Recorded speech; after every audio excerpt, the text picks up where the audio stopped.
time, let us go to God in prayer. We cannot do anything without the presence of our Lord and Savior. Shall we pray? Father God, we come before your throne this very moment, giving you the honor and glory. Father, we pray, dear God, that as we are about to go into this session, everything will go according to your will, not our will, but your will. And Father, at the end of it, we will gain a lot of knowledge and also that we will be practical in everything that we do. Father, we pray, dear God, that you will be with all of us who are presenting, especially the main presenter who will be presenting to us this morning. And we pray, dear God, for our stakeholders. We pray for our parents, our students. We pray for our guidance counselors and other stakeholders who are on. We ask, dear God, that you will cover us under your blood and that everything we do will be done according to your will. Father, we ask for your grace, your love, and your mercies. And Father, we ask that you intervene in every one of us lives and that we will give you the praise. Knowing, dear God, at the end of it, you are to be praised and you alone to be praised. Father, as we go through this session, we leave everything in your hands and we tell you thanks, dear Father. In your Son's precious name we pray. Amen. In your precious name we pray. Amen. Thank you so very much, Mr. Kirk Morris from Jack C.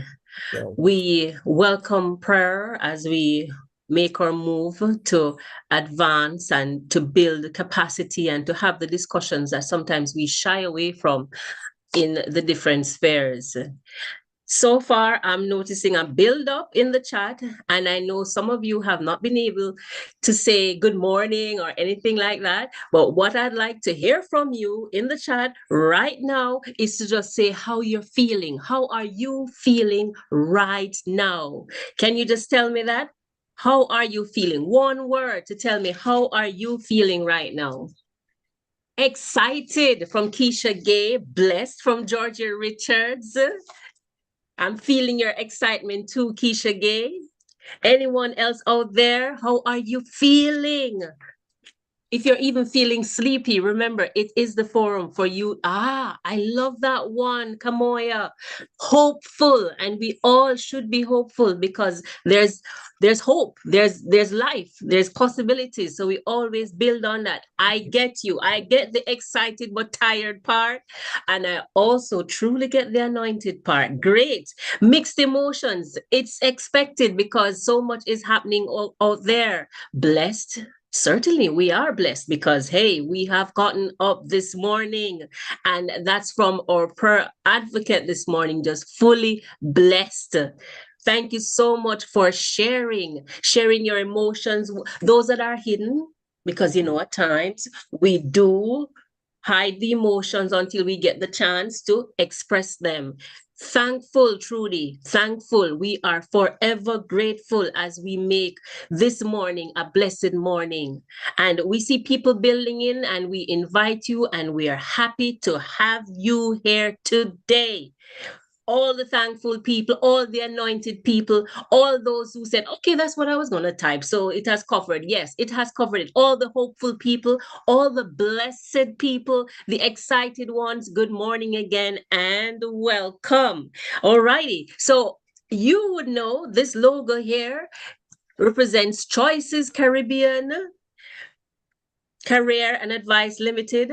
And right here, we have co-partners. We have the Barita Foundation. We have JAXI, the Jamaica Association of Guidance Counselors in Education. We have the Jamaica 4-H Clubs. And we also have JAN, all here to support this exciting opportunity we have to discuss life skills for our students and for our teachers and for all those involved, all the stakeholders in the education sector that's linked to this. Who are we going to hear from right now? We are going to hear from our host, Mrs. Angela De Freitas, the CEO, the passionate individual who believes in career education for students so that they too can come out and be responsible adults in jobs that they enjoy. Without any further ado, I'm going to invite Mrs. Angela De Freitas to take over the screen from me and give greetings to all of us. Thank you very much, Miss Sona Mirage, our moderator for this morning, who will get back to us shortly. I am, as you heard, Angela De Freitas, and it is my absolute privilege and pleasure to welcome you this morning to this crucial Choices Caribbean virtual conversation, helping our kids to build inner strength and life skills. I must admit that it always feels good at the end of another academic year to have a gathering such as this, and for more than one reason. We like to do it for our supporters and for the community with which we work. It is our way of giving back. It usually occurs just around this time at the end of the academic year, before holiday mood really takes us on. And I also know that it's usually taking place at about the same time as the Caribbean Heads of Government meeting. I think that this year they actually ended yesterday. And we feel that our discussions here are just as important as the top level discussions which our heads of government have at the same time, simultaneously, couple of days ahead or couple of days after, because they're looking at things from the top down. We are looking at things from the bottom up, and both together, all of us together, can come to something which is meaningful and helpful to all. So like the Caribbean Heads of Government, we gather here today because we share a common goal. Now, our common goal is the success, well-being, and safety of our kids. The world around us continues to shift in ways that we, parents, young people amongst us. How do we help? How do we help young people to stay mentally strong in such a changing and challenging world? How do we help them in the face of AI, economic shifts, climate uncertainty, which we've all experienced, and generally constant change? We know that this academic year has been grueling in its own unique way. And as the school's door close, we're witnessing student burnout, fatigue of every sort, and academic gaps. Now, today, we gather not to complain about the deficits, but to equip ourselves with the armor to fix it. That is why we're here. Conversations around recovery and fixing what's important are still relevant. But at Choices Caribbean, we believe that the focus must be also shifted to readiness, prevention, and future-proofing, one of our favorite terms. Our children, the digital ninjas of Generation Alpha and Generation Z, are brilliant, but they're starting from a deficit. They have been shielded by technology and in some cases, material comforts. And many lack the practical inner strength to handle a world that doesn't always provide what they want and exactly when they want it. Today, with the help of our incredible partners, the Burrito Foundation, the Jamaica Association of Guidance Counselors in Education, and our expert panel representing the Jamaica 4-H clubs and the Jamaica Youth Advocacy Network, we're going to build backbone. We're going to move from theory into life-changing action.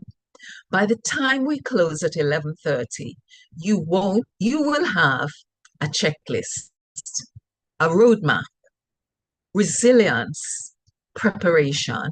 We know that preparation is the best antidote for anxiety.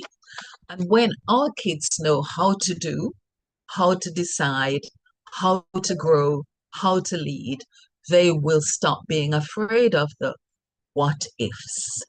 The what ifs which life today is presenting to all of us. To all who are here, I encourage you to make this conversation in your homes, schools, and communities. Don't just make it a webinar that you attended. Make it a conversation that continues after we finish. On behalf of Choices Caribbean, I thank again Barita Foundation for their vision in supporting this annual initiative. To our parents, educators, all who are here, you are the architects of the next generation. Thank you for choosing to build them strong. That's what today is about. So we get started. But before our moderator takes over from me, I have just a few quick announcements. First, this session is interactive. We want to hear from you. Put your comments in the chat. Second, stay with us until the very end, because we will be awarding 2 live spot prizes and free digital resource packages. Choices will also be selecting 5 schools from those represented here to award digital and printed resources of our essential materials, which include our latest publication, Life Skills and Decision Making. Now, you can send me a private message in the chat if you believe that your school qualifies and tell me exactly why. Third, you will all receive e-certificates of participation after you complete our very quick, probably 2-minute evaluation at the end of the program. Now, to guide us through the rest of the program and our expert panel this morning, it's my distinct pleasure to hand over the floor once again to our sensational session moderator, Sana Mirage. Let's go to work, make our families, schools, and communities, Jamaica and Caribbean strong. Thank you so very much, Mrs. De Freitas. All in context. Let's go to work and make our homes, school, society, collective strength, Caribbean strong. You know, today is about mental and practical readiness and prevention, something that was not really spoken about before, but now it gets the limelight, and we are happy that this is happening. You see, it's about future-proofing ourselves and our children, whether your biological child or the children that you engage in on a daily basis, teaching or coaching them into becoming a better version of themselves. So I think we all feel a sense of personal power based on how we think and what we can do. And that's why we are here today, to join in this conversation so that we can continue to make a difference and impact others around us. And as Mrs. De Freitas pointed out, 5 schools, digital prizes. Why do you think you deserve it? So far, I am seeing Chapelton Primary School being represented by Kemisha Morgan. A special shout out to you. And I'm also seeing Erica White, a student teacher at the St. Joseph Teachers College. Great place to start, Erica. And I'm seeing a shout out from Jacqueline Brown Hope. Thank you. Hello. Hi. Thank you all for being here, because we're getting ready from St. Mary's Primary School, that is St. Mary's Primary School, right out here. We have representatives. Maybe we should have them in the order in which they appear to get the prizes, but we'll see. We'll see as it all comes down. We want it to be a Jamaica strong, because, and we're talking about, well, Caribbean Strong actually, because we have invited persons, guidance counselors from across the region. And here we have a representative from Jamaica College, Davine Palmer Tomlinson. Great, great. Erica, you said you're not hearing me. Anyone else having that issue? Otherwise, it could be a case that we may just need to restart and come back on. Anyone else having that issue hearing me? St. Elizabeth, Technical High School, present, resilient, welcome on board. Seaview Gardens Primary right here, Keisha Gay Days. And we have another student teacher checking in from Monique College. Wonderful, Miss Kondopper right there. You can hear me fine, great. So please, if you're having anyone not hearing me, please just double check on your microphone. Yes, internet issues abound.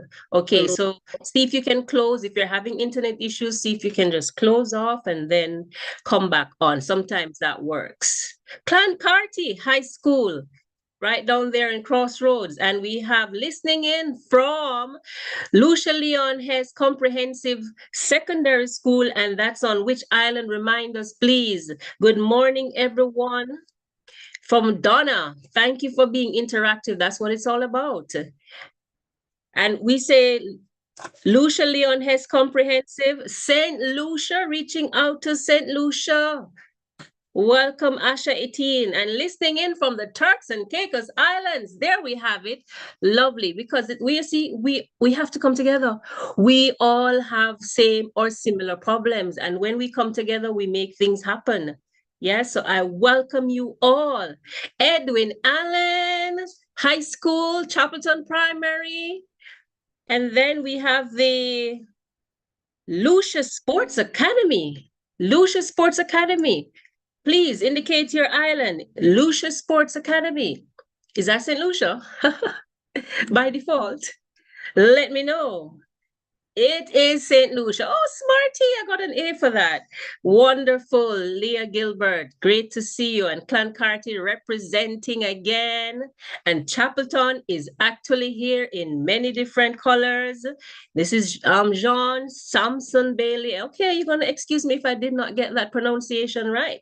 But at this point now, I'm going to shift my focus. And Sufir, Comprehensive Secondary, St. Lucia again, representing. It is about time, ladies and gentlemen, parents, student teachers, guidance counselors, all of you representing from across the Caribbean, St. Lucia, Jamaica, Turks and Caicos, and all the others who have not yet been able to state. We welcome you because this is the time when our keynote speaker, our renowned resilient authority, Dr. Hilary Robertson Hickling, a leading Caribbean resilient expert and author that specializes in psychosocial. And we talk about psychosocial. Psychosocial, it deals with our thoughts, our emotions, our behaviors, and how we interact in the different communities. She provides a clinical foundation for building inner strength. Without further ado, I'm going to spotlight Mrs. Hilary Robertson Hickling as she takes us in the realm of helping our kids build inner strength and life skills. Welcome. Very much for this opportunity. Are you hearing me? Certainly, you are live and clear. I am hearing you. Okay. Thank you, Mrs. De Freitas, for giving me this opportunity to engage with colleagues here and throughout the region, students in particular, and for all of us to think about what it is we need to do to strengthen our life skills and build our inner strength. I don't know if you can see me, but I'm dressed in a hat. We are seeing that lovely hat. We are seeing that lovely hat. The hat and also a very bright dress. And we are certainly seeing you. Because part of what we're doing is finding out how we can use what we have to improve our quality of life. Times which are unprecedented, times for which we have very little experience. And perhaps one of the sources of information could be our grandparents and great-grandparents, for those people who have them, because they have lived through many, many opportune situations where there's war and uncertainty and hurricanes and earthquakes and civil unrest, all of the things that we're having in the world right now. And so one of the sources of building inner strength is to understand our families and their history, because that allows us to look at how families have managed to overcome adversity, which is essentially what resilience is about. How have families managed to overcome? Here we are, thinking that, boy, sometimes things seem hopeless, things seem impossible. I don't know how we're going to manage. And yet, if we knew the stories of our great, and whatever grandparents, we would realize that we have come a very long way. And so learning about family histories, learning about the history of the schools that we attend, which is another place in which we learn about resilience, our support systems, whether they are church, community, country, all of these then are sources we draw strength, to which we also have to draw strength. And so I want everybody listening to make their own mental note, their own list of adversities that they, their families, their communities have overcome. Because I want us to have a time when you're going to be able to ask questions and suggest things. I realize that even our youngest children can help us to understand ourselves and what is to be done when we have disappointment, when we have illness, when we have all kinds of things. Let me say briefly, how did I become interested in the issue of resilience? For many years, my late husband, Frederick Hickling, who was a psychiatrist, and I worked on various projects. One of them was called Dreamer World, and it was located in the University of the West Indies. And we targeted children who had done badly on the grade 3 test. They were performing badly or they were badly behaved, as some people would have called them bad bro. Had a very important idea that said, we can be optimistic that people can change and grow. That's an important part of resilience, to think that we could improve, that crops can return, that we can overcome. Because if we don't have that sense of optimism and hope, things become very, very difficult. And so we were looking at people who were essentially displaying elements of mental illness, of defiance, of hopelessness, of mental illness. And the conclusion we came to was people can heal. And I hope everybody who is listening this morning realizes that we individually can heal and that we collectively with each other heal. And thirdly, through the medium of the work of our technology, we can do positive things as well as some of the negative things that we're going to talk about a little later. The importance of history, personal, community, family, nation, are very important elements in terms of building our life skills. I hope that you'll be able eventually to see some material which I, together with my sister Helen Robertson, have compiled. And I have a picture of that gentleman from Cape Verde. I hope everybody remembers him, because it is such a brilliant, poignant, all kinds of words, show of how a 40-year-old man comes to play in the World Cup for the first time in his life. We have a habit sometimes of thinking we are too old for this, we can't learn, it's hopeless, it's only for young people. No, every person listening has the opportunity to start something and have a dream. A very important part of building life skills and building resilience has to do with our mindset. I heard, for example, on the radio, a farmer saying how he lost most of the birds in the hurricane and how he had to start all over again. I've heard, of course, we are now dealing with a terrible heat wave, and that's one reason why I'm wearing my hat. Because one of the important things we need to do in terms of strengthening our life skills and resilience is to protect ourselves where we can.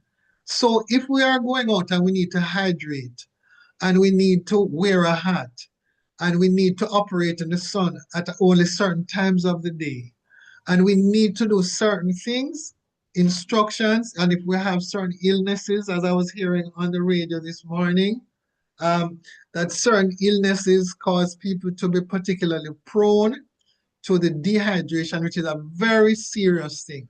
And all of that relates to something that we're going to have to face in this time, and it's going to be called, what is it? Climate change. It is a very serious, and we have seen evidence of hurricanes of category 5. We have seen situations where we're having earthquakes.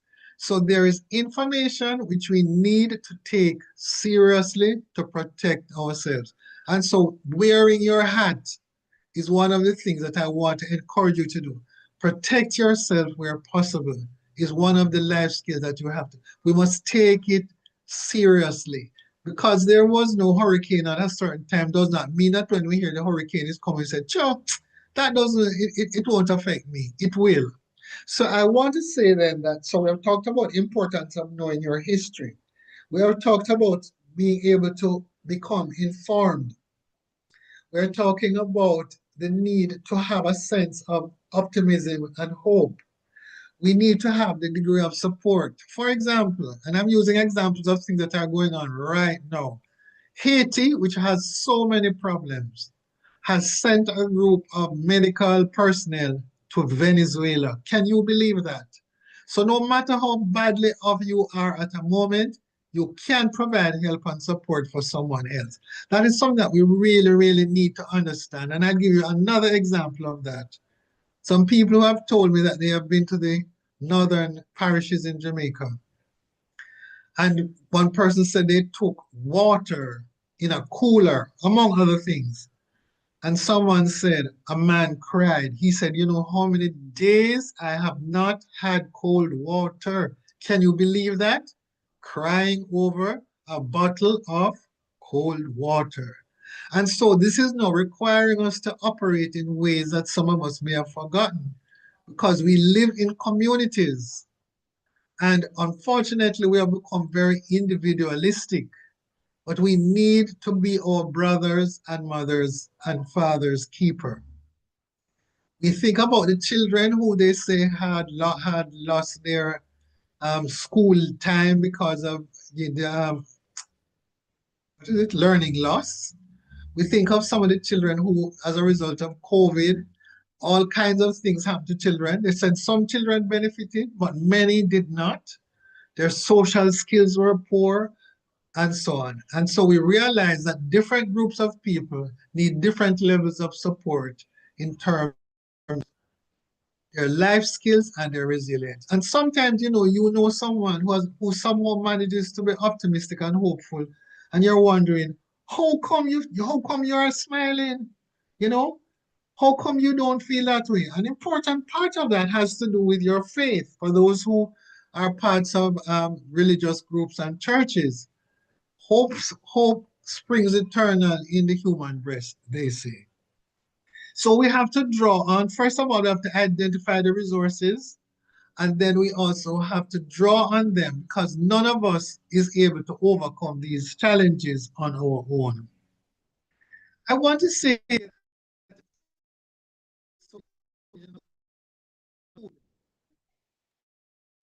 Dr. Hicklin, um, There was a little muting just now.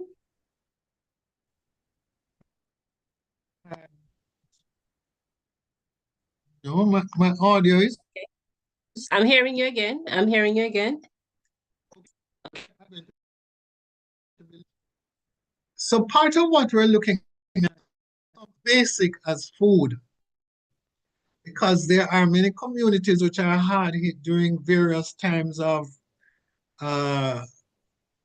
tragedy and so on. Are people getting enough food to eat? How do we share what we have?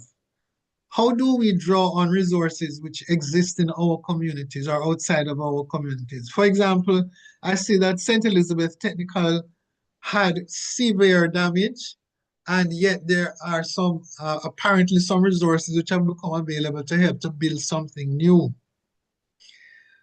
Once we have a sense of hopefulness, we are able to say, now, how can we go about sorting out this problem?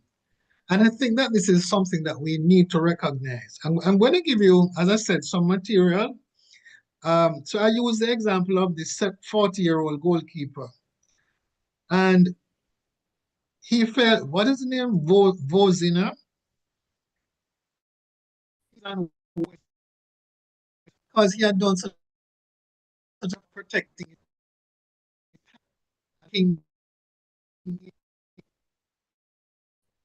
Like my grandmother to the world.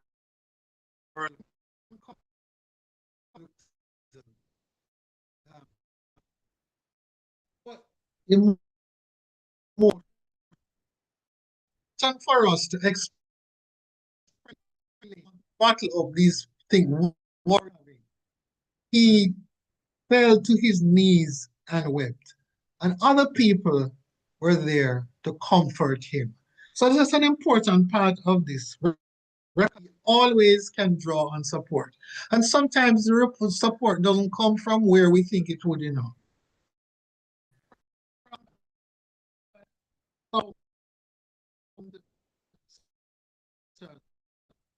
I think 12 million. And that then brings us to an issue. What is the best way to use the technology to build our resilience? And I'm going to go a little bit later in terms of looking at the negative ways that we use the technology. Because there are the positive ways in which we can share how people are coping. And then we are able to recognize that somebody else is in a worse position than me. Somebody has overcome an even greater difficulty than I have. And you know what? Maybe I can too. All right. So speaking about that, there is a very interesting development that I wanted to become aware of. One, I think it is Sweden that has decided that they're going to teach people empathy. So children in school up to age 16 learn about empathy. In other words, feeling, putting yourself in the shoes of other people. So because I'm all right, doesn't mean that you are all right. And I have to be able to say to you, have you eaten anything today? Are you hungry? Do you live somewhere? How is school? Are you meeting the cost of living? Buying gas? What are you worried about? So an important part of it is learning how to be aware of other people, putting your foot literally in their shoes. A very important set of lessons that we have to learn. And when we are so focused on our individual situations, sometimes we miss that very important thing. What is happening to other people?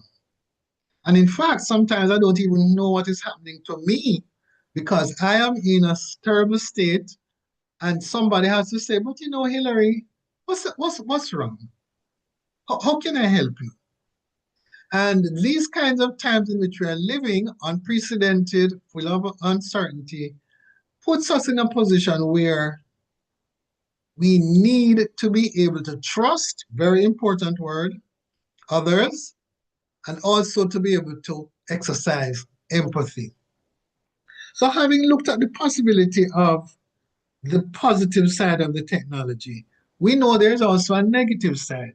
And issues like cyberbullying and the kind well, and in fact, some of the young people know a lot more than the older people about how these things work.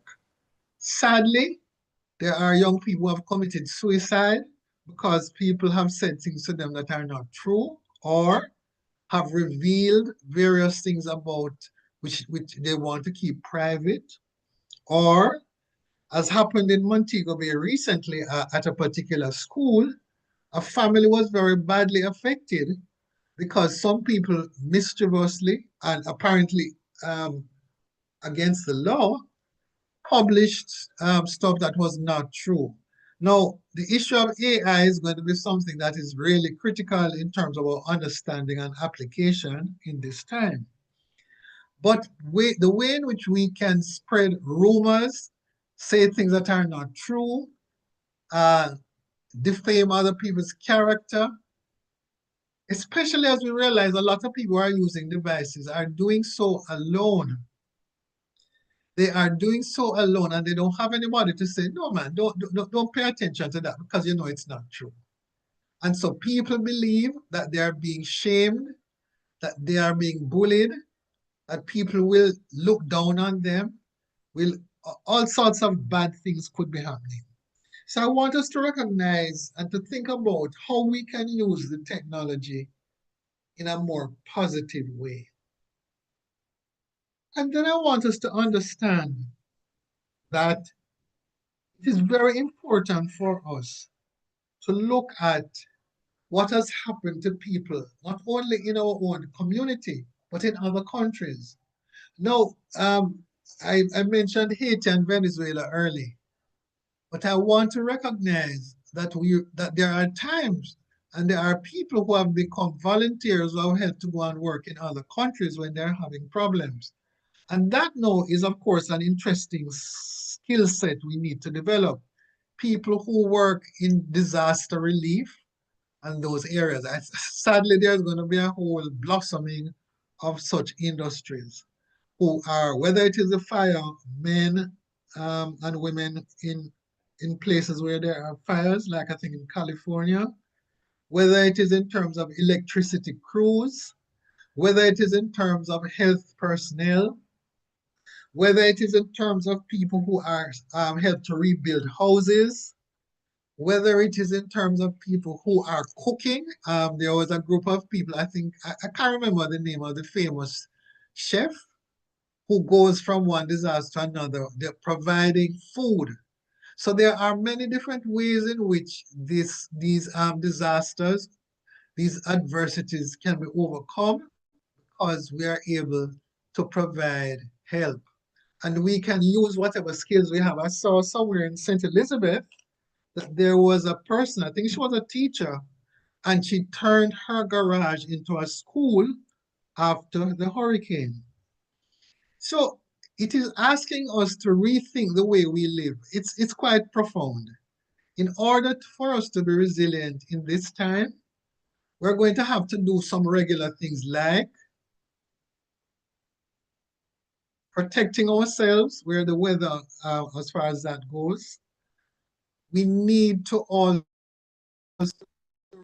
try to eat properly, try to do our exercise, try to take on new possibilities of things to do, meet new people and become involved.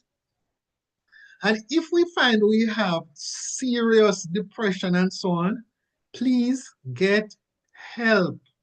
Because one of the things that happens in disasters is that there are people who become so depressed that they give up.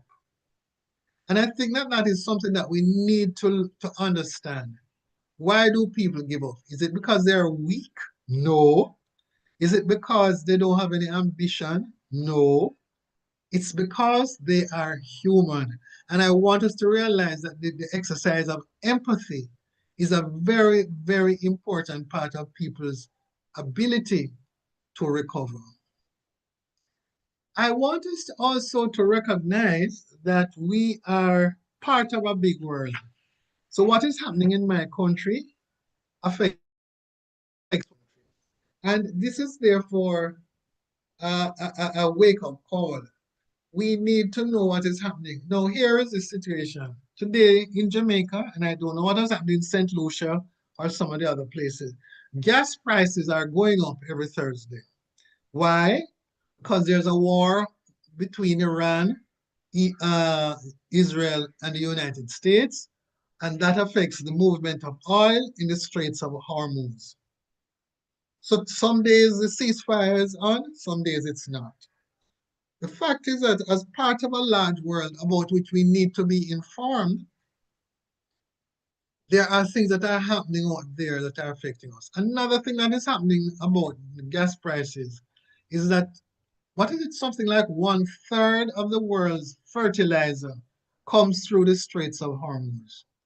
That means that crops in many countries are going to be affected. That means that food is going to be greatly affected.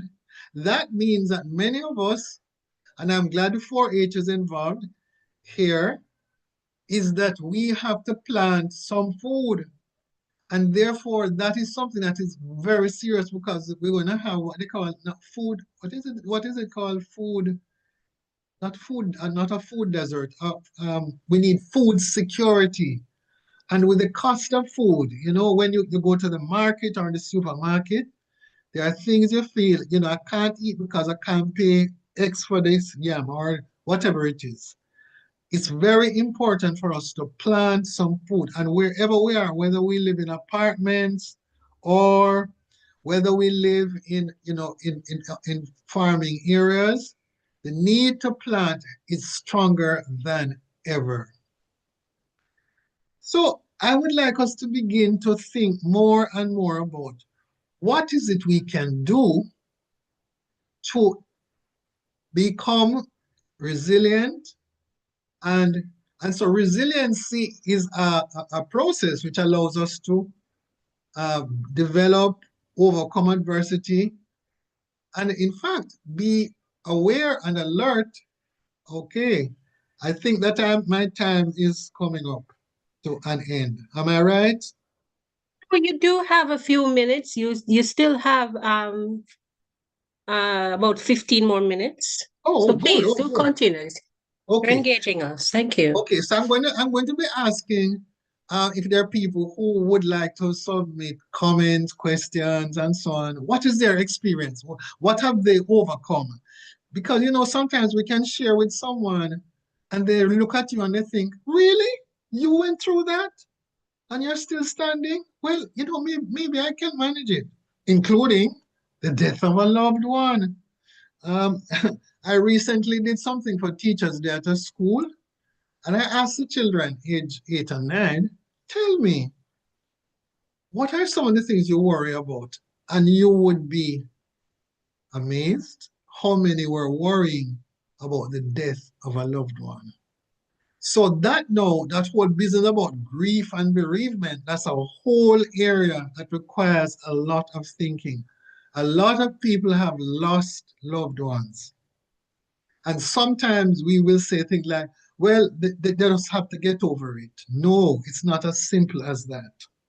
As a colleague said to me once, there is something called inconsolable grief. There are people who never get over the death of a loved one. And yet there are people who find ways and means of getting over these challenges. So if I say again, anyone who would like to share getting over a real challenge, how they did it. Oh, I thought of another one. We have just come through the PEP. Supposing I didn't get into the school that I wanted to get into. Is it now a tragedy? Is it that, as I suggested to someone yesterday, is it that the person can work hard in the first year of the new school of the grade 7 and perhaps seek a transfer after that? How do I deal with failure How do I deal with disappointment? And these are some things that we need to talk about. And some young people, because they are so young, they don't realize that some of the people looking around them, including their parents, their teachers, have gone through some serious things, and yet they're on their feet. And so it is by way of encouraging you all and all of us to be able to say, you know, it is possible. I can do this. I don't know if anybody, whenever you have a what's the procedure for giving an idea? Anybody? Then you'd like for members of the audience to share. They can all share in the chat, and then I'll read from the chat. So if Excellent. there's anyone who, and then I may invite, depending on what is said, I may invite the person to unmute and share. So thank you so much for engaging us, Dr. Hickling. Because you see, it requires dialogue. In the meantime, I can give you an example of someone I know who, in spite of being a person with her master's degree, having worked in overseas and in Jamaica, eventually became a homeless person. And I have been really recognizing how important me meeting this person who I knew many years ago it is for me. Because you know what it says for me? First of all, that I have to acknowledge that whatever challenges I have had or I'm having, minuscule. They are tiny by comparison to the lives that some people are, some of the challenges that other people have. I also have to draw strength from the way in which this person has been seeking to overcome the challenges in her life. I also want to say that I have learned a lot because I was talking to a colleague this morning. You are never too old to learn. So whether you are the football, the goalkeeper from Cape Verde, or you are like me struggling with the technology. I've had to ask my sister who has spoken to Jamie Lee this morning. We have to find ways and means of learning new things. We also have to recognize that there's a lot we do not know. And therefore, part of what we're looking at is, how can I find out? Is it that I have to read more? And let me give you an example. I have a million examples of all kinds of things. The knowledge we have, you see, is not only from books, although books are an important source, but we also have to be respectful of what is described as life experience. And we also have to be able to listen. There are people who we think they don't have much sense because they're not learned or we don't think they're smart, but they can tell us how to survive in the most difficult of circumstances. And so I want us to recognize and to listen to each other about what is it I can do differently. The new academic year is about to come. What challenges will that hold for us? All of us. Families, students, teachers, guidance counselors. And when we speak about the guidance counselors, whose work is massive, they are being called on to do much more than perhaps their initial training prepared them for. And so when we're thinking about our quote-unquote mental health team, we're talking about all different kinds of people who can provide listening ears, support, advice, confidentiality, referral. All of those are then things that we need to be able to do. So, okay. All right, yes, So there'll be I know there's a guidance counseling group that will provide much more information about the challenges being faced by the guidance counselor. Let me say there is no group of people who know what is to be done in every situation. We are all what is the word now? We're all grappling with the same uncertainties, some in more, some less. We are all able to contribute, which is a very important thing to understand, but you can't say, I don't know anything, nobody asked me anything. That's not true. And so I want us to be able to draw on the resources, identify the resources we have in our community, and make use of them, and more importantly, give back. So let me give you something. The country Sweden decided after 15 years of using computers in their classroom, XYZ. You know what they have gone back to? Writing. They have gone back to reading books. Right? Because increasingly information is coming to us to say that the device generates one kind of learning, but the brain is stimulated by the reading and the writing, some of what we used to call the old time things. So there's a need to have a proper balance between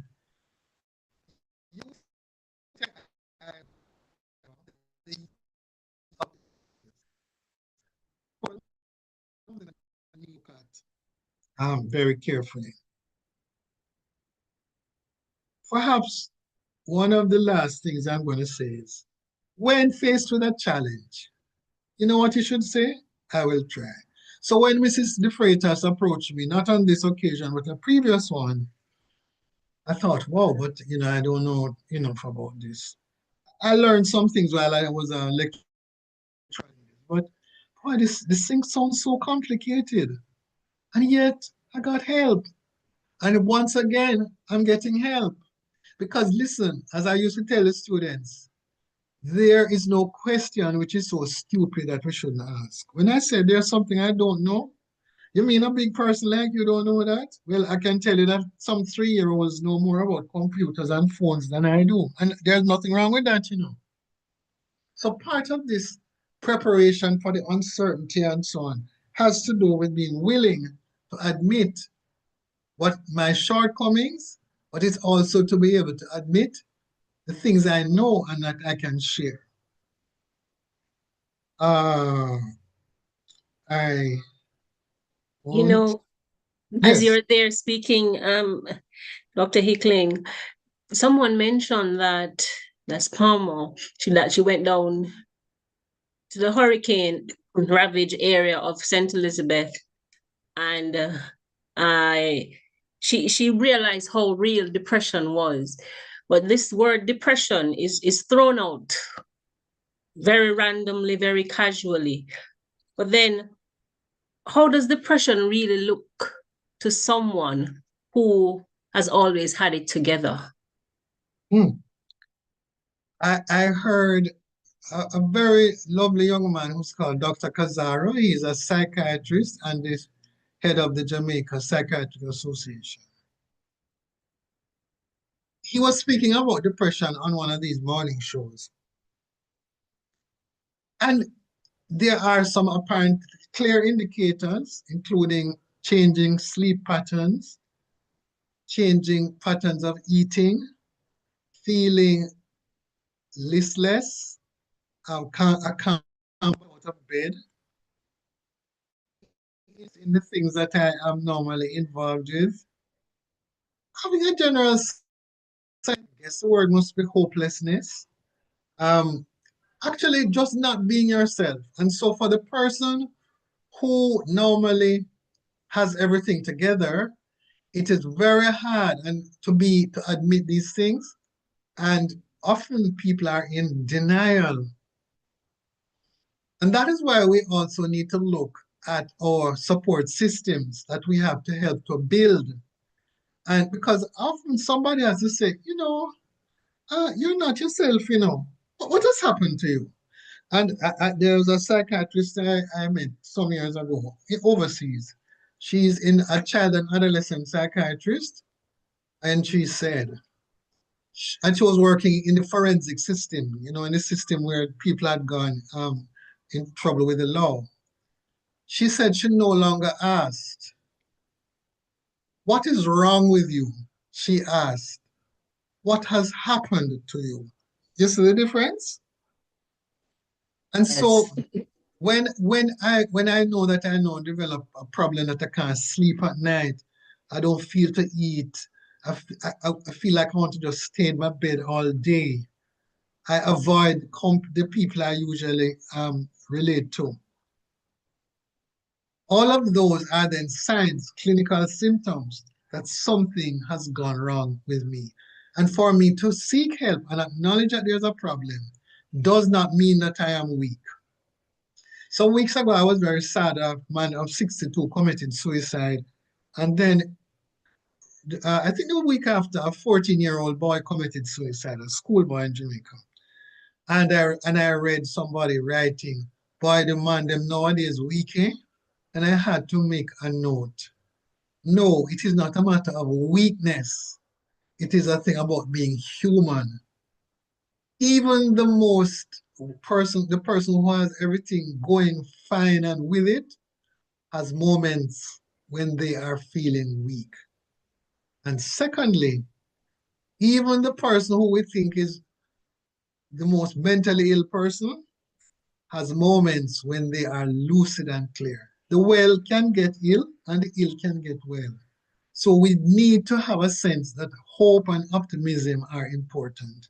So I want to, for example, talk about things therapeutics. Some people are involved in farming, some are involved in art, some are involved in music, some are involved in all kinds of things. The important thing is find the things that are healing for you. Find the people who are hopeful and optimistic and work with them. I think that is very profound. Find the people who work with you and can help you. And then I think the biggest part of it all is to identify the symptoms. Because for someone who's always had it together, it's maybe a little difficulty in admitting that something is happening that is different and some support is actually needed or some kind of intervention so that we can identify in ourselves and in the students or in close friends around us what is really happening, that something is different, and we should be bold enough to approach persons with it in the nicest way to say, okay, talk to me. Don't you agree, Dr. Hicklin? Absolutely. Absolutely. And of course, when someone talks to you, so when we hear from the guidance counselor, when someone opens their heart to us, other than the people who will tell you, don't tell anybody, but then they go around and tell everybody themselves. When somebody shares something precious with you, you have to be very careful. If they ask you not to share it, don't share.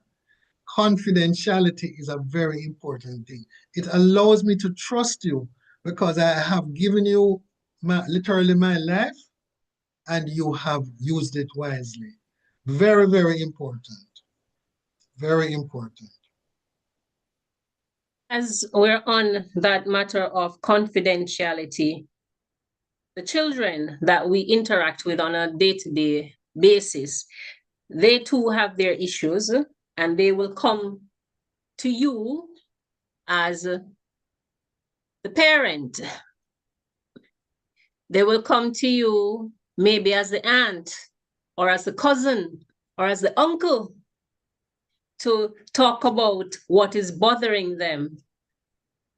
Any tips as to how we should look at how when students approach or when youngsters approach or teens approach with their issues as adults, as teachers, as well, guidance counselors already have it on a wrap, but as parents, what should we do? What are one or two tips that would help us to say, okay, let me take a different approach when my child comes to me and talk sexual arguments, for example, or is, concerned about an issue where they're, muttering under their breath, but they really want to say something. What do you recommend on that? Okay. I will give you something first that you smile about. I have an 8-year-old in my life, and he said to me recently, do you know which books of the Bible are the most misunderstood? I thought, huh? And then he said, Job and Revelation. No, I could have responded by, what? I said, I wasn't so clear about that, and he explained how could Job makes God make Job suffer so much and so on. So I said, I listened, which is a critical part of this. And then I said, well, in the end, that Job so and so things worked out. What I then also said to him, because we know of some particular ministers of religion, I said, you see, when you meet Uncle Gordon again, you ask him the question. So we did 3 things there. Yes. First of all, we listened to the person's concern. 2, we said, from my perspective, my limited knowledge, so and so, but I don't know everything about it. And so I will give you a quote unquote referral. Yes. I suggested to him that he talk to someone else. So those are some very important parts. We have to acknowledge that even if we think what the person is saying is way out, foolish, whatever it is, or how you expect me to know that? We have to listen. We have to acknowledge that the person has the right to ask. Where we don't know, we have to, what is the word now? We have to find a referral, someone else who knows. And I think that those are some very important ones, because maybe it was not a problem for me, but it's a problem for you, and that is why it is important. And 2 other things I want us to realize: we live in a society which is described as a low trust one. People do not trust the institutions. They don't trust the politicians. They don't trust the police. Some don't trust the teachers, etc.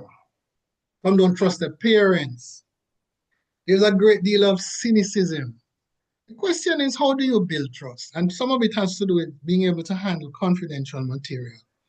Yes. But I was involved in something at a school, and this is a boy who lives in an inner city area where there's constantly gunfire, this, that, and you know what his comment was?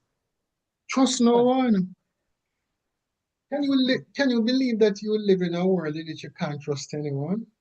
That means that you have to keep everything to yourself. That means that you have to just figure it out. And so I think that is a very important thing. The building of trust is very important. How do we build trust? We have to demonstrate that if I say I'm going to be at the place at 6 o'clock, 6 o'clock come and I am there.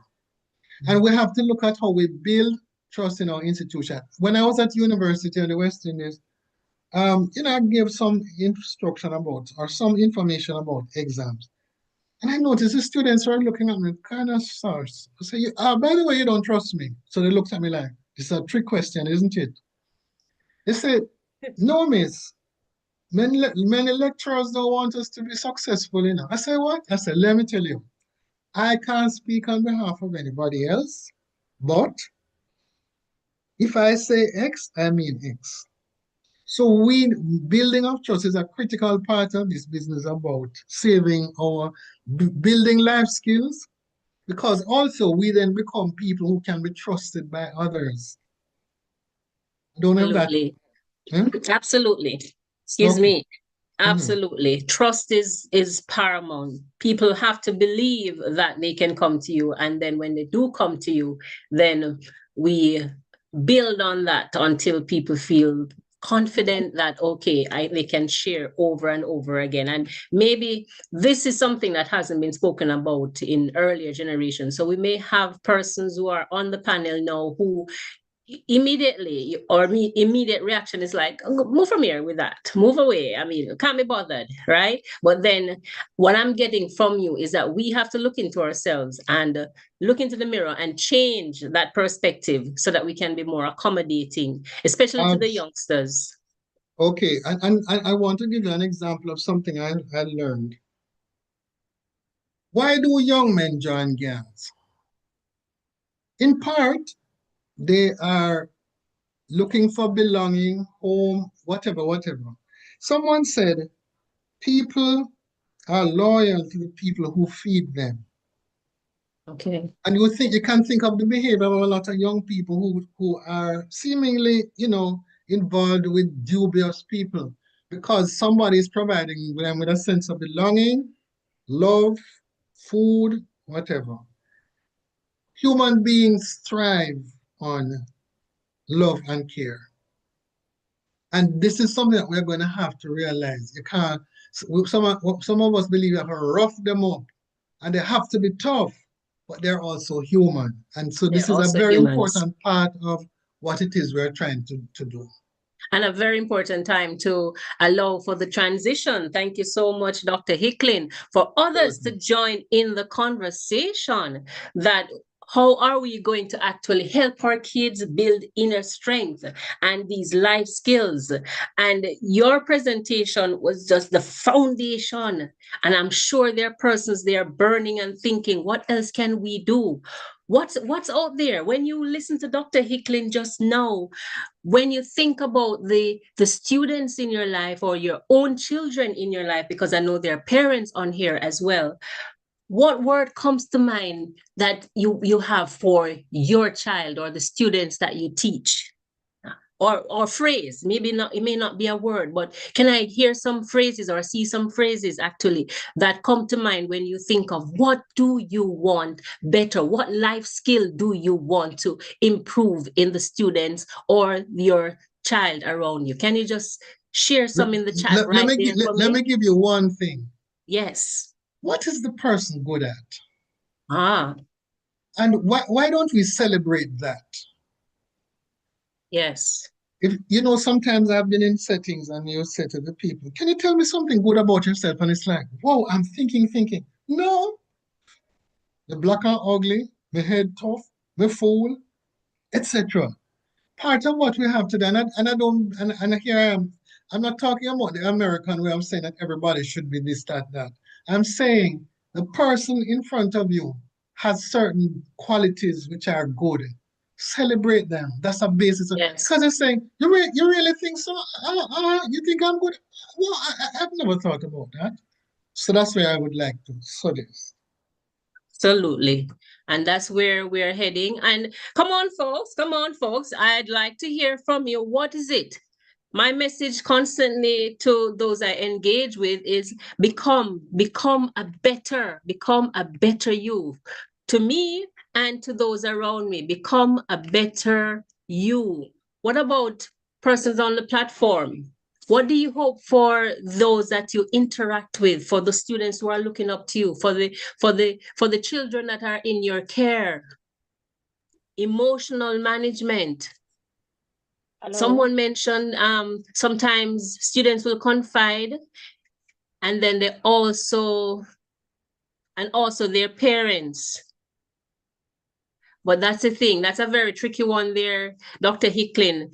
It was mentioned that there are times when if the child confides in the adult or teacher, guidance counselor, then there's also that thin line, that gray area based on what was said, that one would also need to get in touch with the parents. How do you navigate that? But I guess when we have the guidance counselors, guidance counselor representative on, we'll get more insight. And at this time, everyone, I'm going to have the panel of experts come on board. So Trudy Cox, you did mention the values of discipline, self-respect, and a strong sense of right and wrong. That's missing, absolutely. It's not enough to say you don't have a father, don't feel loved. In the past, our parents had hard times but were held to a standard. So these need to be taught in schools again. Indeed. and of course, the whole matter of emotional well-being. Perfect timing for us to transition and invite our other panelists on as we dig deeper into how we're going to give them the life skills. And we're going to have on the platform with their cameras open up, we're going to invite Natalie Burton from the Jamaica 4-H Club to come online. She's going to come in shortly. And we have a representative here from Giant. She's right here with us. She said we're also going to take on Mr. Kirk Morris from the JACC, Jamaica Association of Guidance Counselors. And okay, Natalie Burton from Jayan, right? Right, Natalie? I'm have it right? Okay, so I'm going to pin you all. There's, in addition to Miss Robertson, who was taking a short break. All righty. So we'd like to give each, this is a point where the panelists are going to actively share their different perspectives, right? And at this point, I'm going to invite from the guidance counselors team, the president, Mr. Kirk Morris, to give an insight, 5 minutes on the topic, building these life skills, helping our kids build these life skills. Go right ahead, Mr. Morris, as we prepare to have the others join. Good morning, everyone. Thank you, Madam Moderator. Most welcome. It's indeed a great privilege to be here, and especially listening to Dr. Eklin rather about the different factors as it relates to guidance children and helping them to build inner strength and life skills. So the guidance ecosystem bridges a gap between home structures, schoolyard realities. So one of the things is that the collaboration that we're having now is indeed a great one, in that we are hearing from different persons from different perspectives, and also to build that strength within these individuals. So this collaboration helps to ensure that children receive clear expectations, emotional support, and practical guidance across the different environments they experience. Right? So that's one of the things. And at home, and the caregiver and parents, what they can do is to establish values, because a lot of times the values are not instilled, they're instilled, but they're not enforced as it relates to our children. And so values, routine, discipline, as I said, emotional security, in school, teachers, counselors, peer introduced, right? So these are some things that we have to ensure that we, as parents, as guidance counselors, as teachers, that we instill certain discipline in our children, and that we ensure that they are able to even share some of the things that are happening, so that in turn we can help them in a effective way. So that's another thing, and that we have to look at them as it relates to their academics and also the other aspect of their lives that they are going through. And if we see that something is off, because a lot of times we as guidance also will know our students, and if we see that something is off, we can know that something is happening with this child, and help them to build the resilience, help them to build that strength is key, and a key part of what we do as guidance counselors. So we have to ensure that one, that not only when they tell us something but we have to ensure that we check the background. We have to ensure that we are in contact with their parents as it relates to how effective. Because sometimes you have to do home visits too, to ensure that you know what is happening in the home. Because when you don't do those things and you just take it at face value, you're not able to be effective in what you do, and to know that, all right, there's an issue in the home that need to be addressed. So the home visit would help to sort of guide us to see what are some of the things that need to be fixed at the home level? What are some of the things that need to be fixed in schools? What are some of the things that need to be fixed even in the environment or the community that where they live rather? So these are some of the things that we do as guidance counselors, and we continue to ensure that as guidance counselors we are very effective and we are resilient people and know that we are going to help these individuals one way or another. So those things are truly important. And as I said before, Madam Moderator, in that forum like these will bridge the gap to help us to sort of network with other organizations that are here, help to understand what they do, and also help to know that we can call on them for certain aspects and how to help us as guidance counselors to strengthen our perspectives and also to strengthen the work that we do. Guidance counselors' work are vast because in most schools, the guidance counselors are the nurses, they are the teacher, they are the parent, they are the security guards, they are the dean of discipline. They carry a lot of things. And then the resources is another thing that they don't have, but they have to make do with what they can do. So those are some of the things that I just want to share in regards to the aspect of guidance counseling. You're on the ground right now. I mean, just coming out of an academic year, Right. what are some of the issues that you find that are burning among the Guidance Counselors Association? So one of the things is that bullying continue to be a major aspect. The whole aspect also of family issues, especially when it comes to my place, which I work at the tertiary level. A lot of them have family issues, relational issues, financial issues are some of the things that are the big one that are affecting these students. In other words, so most time they can't even find the bus fare or lunch to be at school. So we have to find ways and means to help them to be at school, whether by doing fundraisers or whatever it is to get the welfare program running so that they can have some lunch or some bus fare to come to schools. So those are some of the big ones. There are others, but those are some of the big ones. And we trust that I've seen somebody say yes, and vaping. self-harm, conflict, and so on. We trust that we'll continue to find solutions as we try to help these students, whether tertiary, as you mentioned, primary, secondary, and even among ourselves if we're having our own situations that we deal with. Thank you so very much for your input. What we're going to do is hear from each of the presenters, and then we will have a more open discussion. So next, we're going to invite Miss Natalia Burton from JAN, Jamaica Youth Advocacy Network. She mentioned earlier that she is just as old as the network, and she will share some insight with us. Go right ahead. Yes, thank you so much for having me. So, I always love to get everyone thinking. So, throughout my points, I want you to think, what is something I can actually action to help prepare young persons for the future and for a lot of these unknowns, right?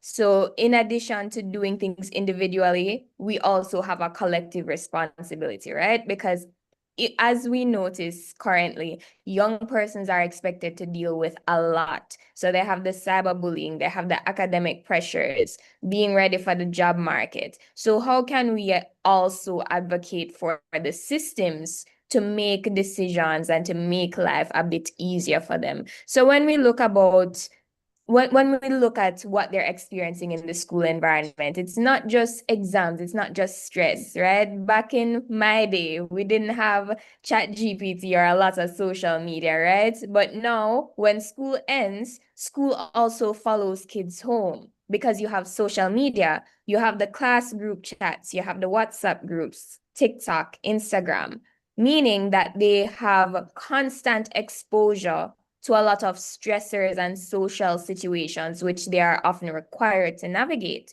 So we also need to hear from young persons, what are the challenges? What are they experiencing in their day-to-day so that we're able to guide them, right? A lot of the times we don't understand and we just leave it at that. So even as parents, if our kids come home from school, we just ask, oh, how was school? What happened today at school? But we don't actually probe to find out what are the intricacies that they're being exposed to, right? So when we look at a lot of the things that are even happening on the digital space, I know recently there was one incident of a cyberbullying network. You know, many parents don't know what to look out for in that regard, that there may be class groups disguised as social groups where persons are bullying others. Persons now have phones in schools. They may take an image, turn it into a sticker. That sticker reaches far and wide. It's on WhatsApp, it's on TikTok, it's on Instagram. So these are the things we need to be understanding ourselves so that we can guide children with how to navigate a lot of these issues. As a matter of fact, UNESCO recently did a study around the HFLE program. And one of the interesting key findings was that 58% of students reported that they felt unprepared to intervene in bullying situations. So then that begs the question, what are we currently teaching kids? So it's not a situation where, yes, we still have incidents of physical violence, but are we teaching them to respond to bullying or forms of bullying that no longer exist? So we need to understand the new wave, what's happening on TikTok, what's happening on Instagram. And we need to say, all right, if it is a case where somebody has used AI or has made a fake account of your classmate, how are you going to respond to this, right? We have to always be matching what is happening in the status quo, or else they're not going to be able to respond. They don't know that they're supposed to report these things or that there are avenues to report these things. Many persons don't understand that what happens online can very much be considered cybercrime. So we also need to be doing our best to educate young persons on these issues, right?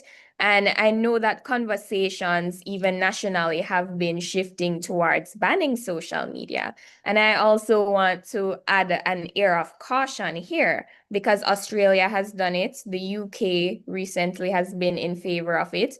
But when you actually look at the statistics, in Australia, since their ban, more than 80% of children under 16 still have access to social media. So that means the bypass rate is extremely high.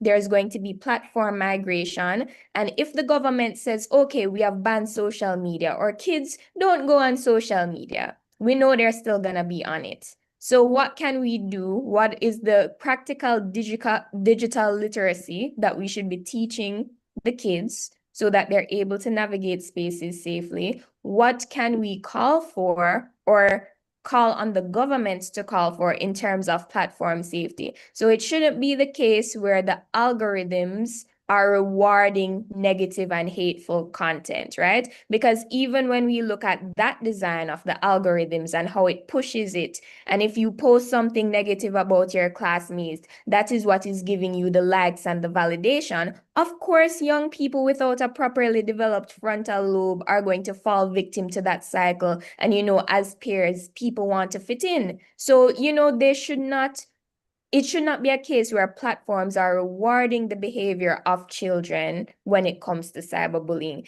These are things that can be regulated, you know, because if you look at the designs of these platforms in other countries, there are certain features that are not available. There are platforms where there is better flagging. So these are also things that we can discuss to make the platform safe, first and foremost, and to also equip young persons with the tools to navigate these platforms safely, right?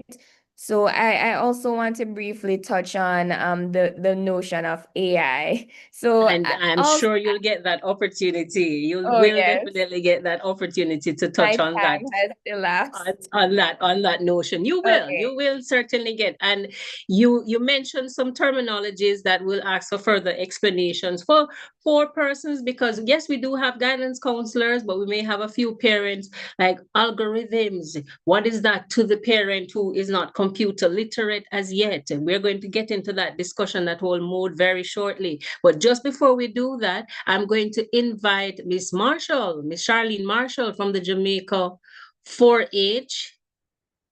Miss Marshall, are you there? An organization that has been in existence from 1940 it has been. Miss Marshall, knock, knock, check, check, check, check, knock, knock. So we'll wait for her to come on, but in the interim, can you simplify algorithms to parents who are not very digital savvy? Explain algorithms in the simplest way possible. So algorithms are basically computations which can include AI that dictate what you see on a social media platform. So in the earlier days, it used to be that, you followed your friends and a few people you knew in real life, and that was it.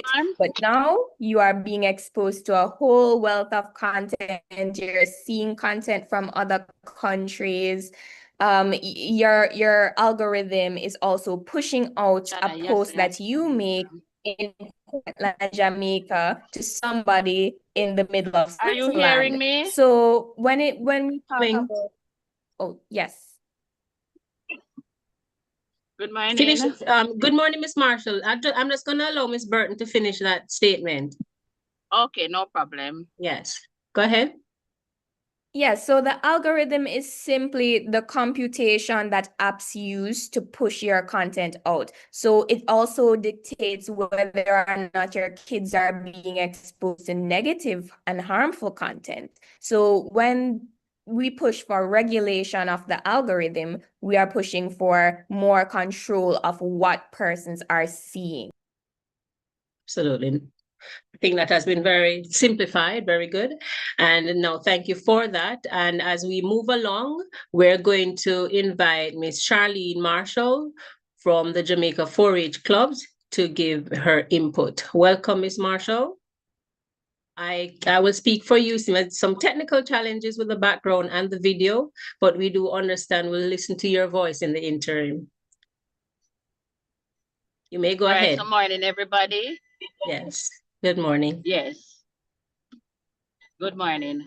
So, as you know, I work with the Jamaica 4-H clubs, and as one of the partners, the Jamaica 4-H clubs is into youth and youth development. And although we don't work into the classrooms per se, we work with young people in clubs, and we have different type of clubs in communities, in churches, in the schools. And so our focus is, how do we develop our young people? So we look at the holistic development of the young people. And so one of the ways we look at is getting them to become responsible citizens. And how do you get them to become responsible citizens? You have to teach them to become leaders. You have to accept that every child is unique, every human being is unique.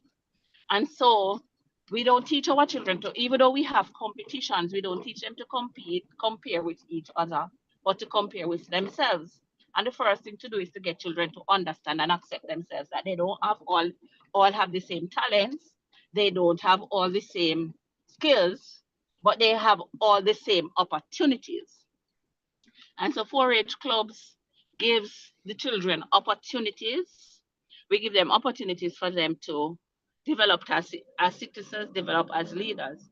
We encourage hands-on activities. And so we create opportunities in the clubs for them to learn skills. We don't know what their career path. Some of the children are confused. When they get especially to puberty, they don't know what they want to do. And so we have to create opportunities for them to see. We have to create the opportunities for them to see what is out there, what are some of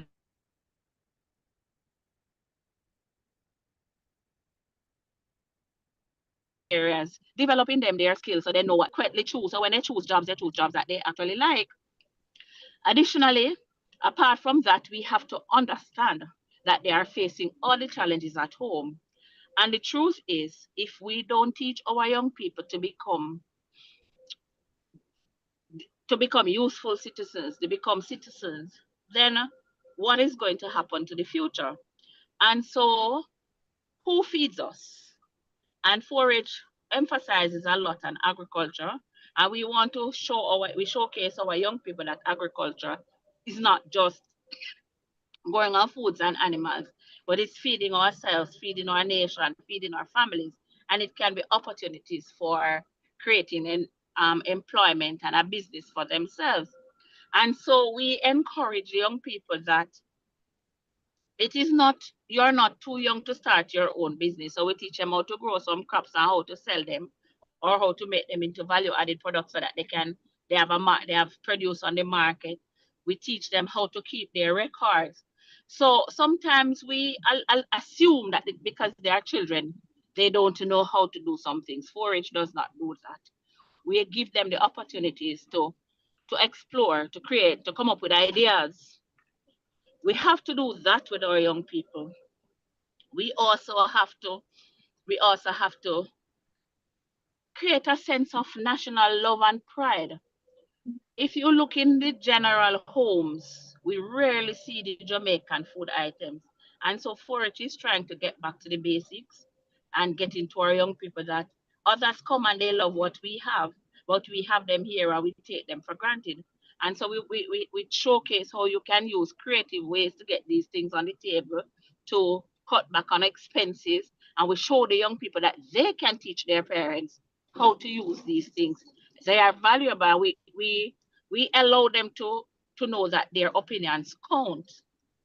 And so in showcasing what their skills, they are showing us that their opinions and their skill counts. We know that we are in the age of technology. So one of the things in the age of technology is to show the young people how to have productive use of the technology. So they like TikTok. We produce TikTok videos that are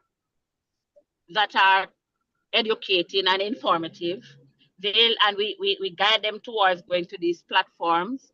We have to show them the platforms are there. So rather than banning the platforms, I believe that yes, some things need to be banned, but what we also need to do is to show them how to responsibly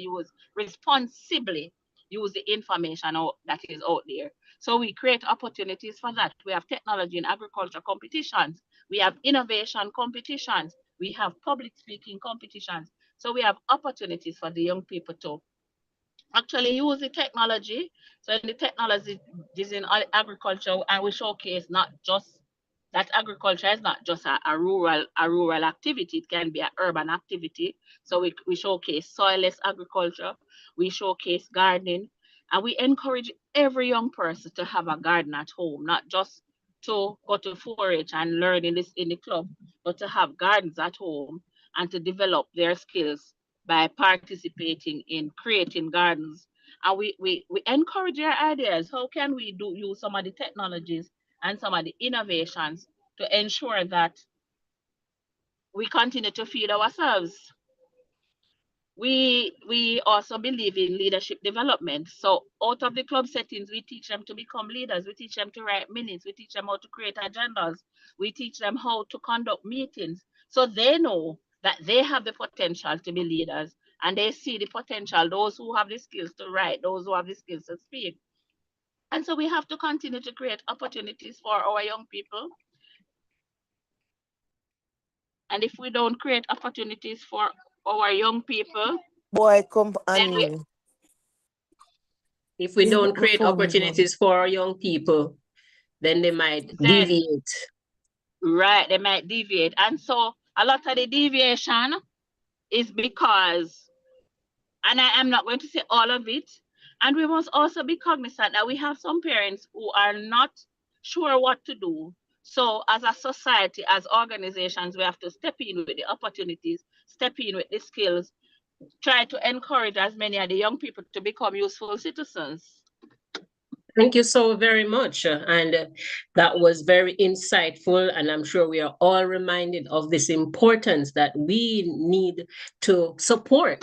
And it doesn't matter where, well, it does matter if it's negative, but when it comes on to positive support, it doesn't rest only with the guidance counselors, the teachers. You have organizations like the Jamaica 4-H Club. You have organizations like Choices that actually help to give the students an opportunity to identify what career choice would they be best suited for when they do the career key test. So it's good that we can all bring that into perspective.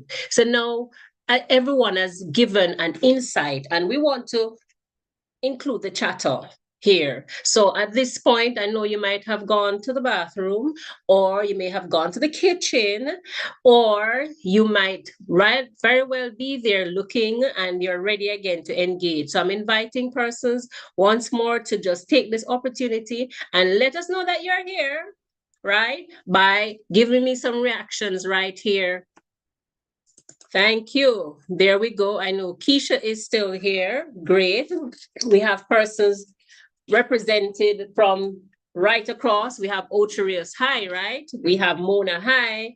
We have St. Lucian Parent, Desmond Clark. We have Soufriere Comprehensive Secondary, Chapelton Primary, Clancarty High, Babonneau Secondary in St. Lucia. We have Leon Hess Comprehensive Secondary in St. Lucia. And we also have the Lucia Sports Academy still here. Great. Edwin Allen High still here. Yes. Turks and Caicos here. Monique Teachers College, Seaview Gardens Primary, St. Elizabeth Technical, double that for St. Elizabeth Technical. We know what you went through. Jamaica College, St. Mary's Primary, St. Joseph Teachers College, St. Hughes is here. Blessings from Chapelton. And then we have Shana Marie Maraj Smith here, a parent as well, a U.S. parent on the line. Thank you, Andy L. Day. Yes, very good. How do I help a child understand that encouraging them to pursue their dreams do not mean that I want them to be a perfect child? I'm going to refer that question right over to you, Dr. Hillary Roberts Hicklin, as we engage in the various questions that are going to come our way and have this interaction to help us, help those around us, help the kids to build better, stronger life skills. Go ahead and unmute for me, Dr. Hicklin, on that question that was asked. How do I help a child understand that encouraging them to pursue their dreams does not mean that you want them to be a perfect child?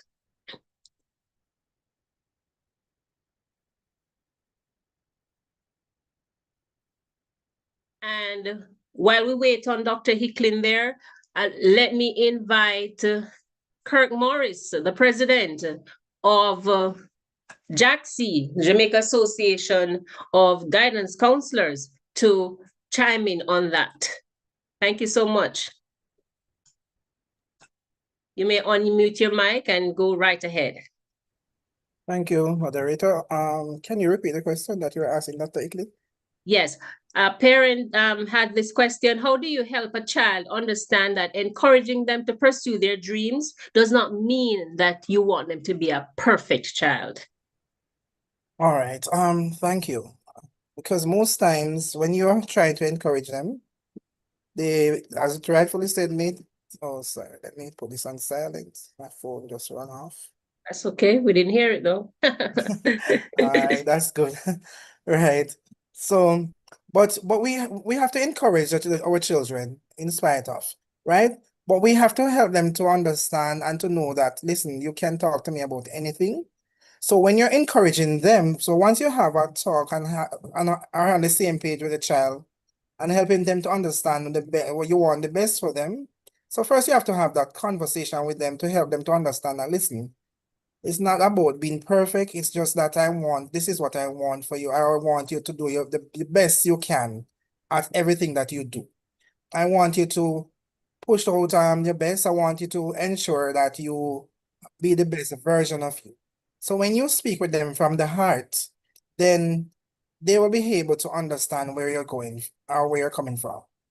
Right? So that is important for us to have that heart-to-heart talk rather with our children, and help them to communicate effectively on a daily basis with you. And communication is key. So if they're able to communicate and to tell you what they're going through, what is happening each day, so you don't just ask them about how was it there at school and leave it there. If they say it was fine, you probe, you find out what make it fine, What did you do? How did teacher go through? So it shows that you have that genuine interest in your child well-being. So Thank that you. is important. Very practical tips, very, very super practical tips. And thank you for addressing that. Appreciate it. And your Natalia Burton from Jayan, we have a question here for you that you said the representative said, Tavia Richards said, listening to hear more from you about how to tap into the online space so you can help children safely navigate this present well, maybe to safely navigate this presently somewhat frightening reality. So all of this that is happening out there in the online space, looking to you as a youth advocate who is understanding that, okay, you said, 58% of the representatives, they went back online. There was an increase, or if I had the figures wrong, you can correct me.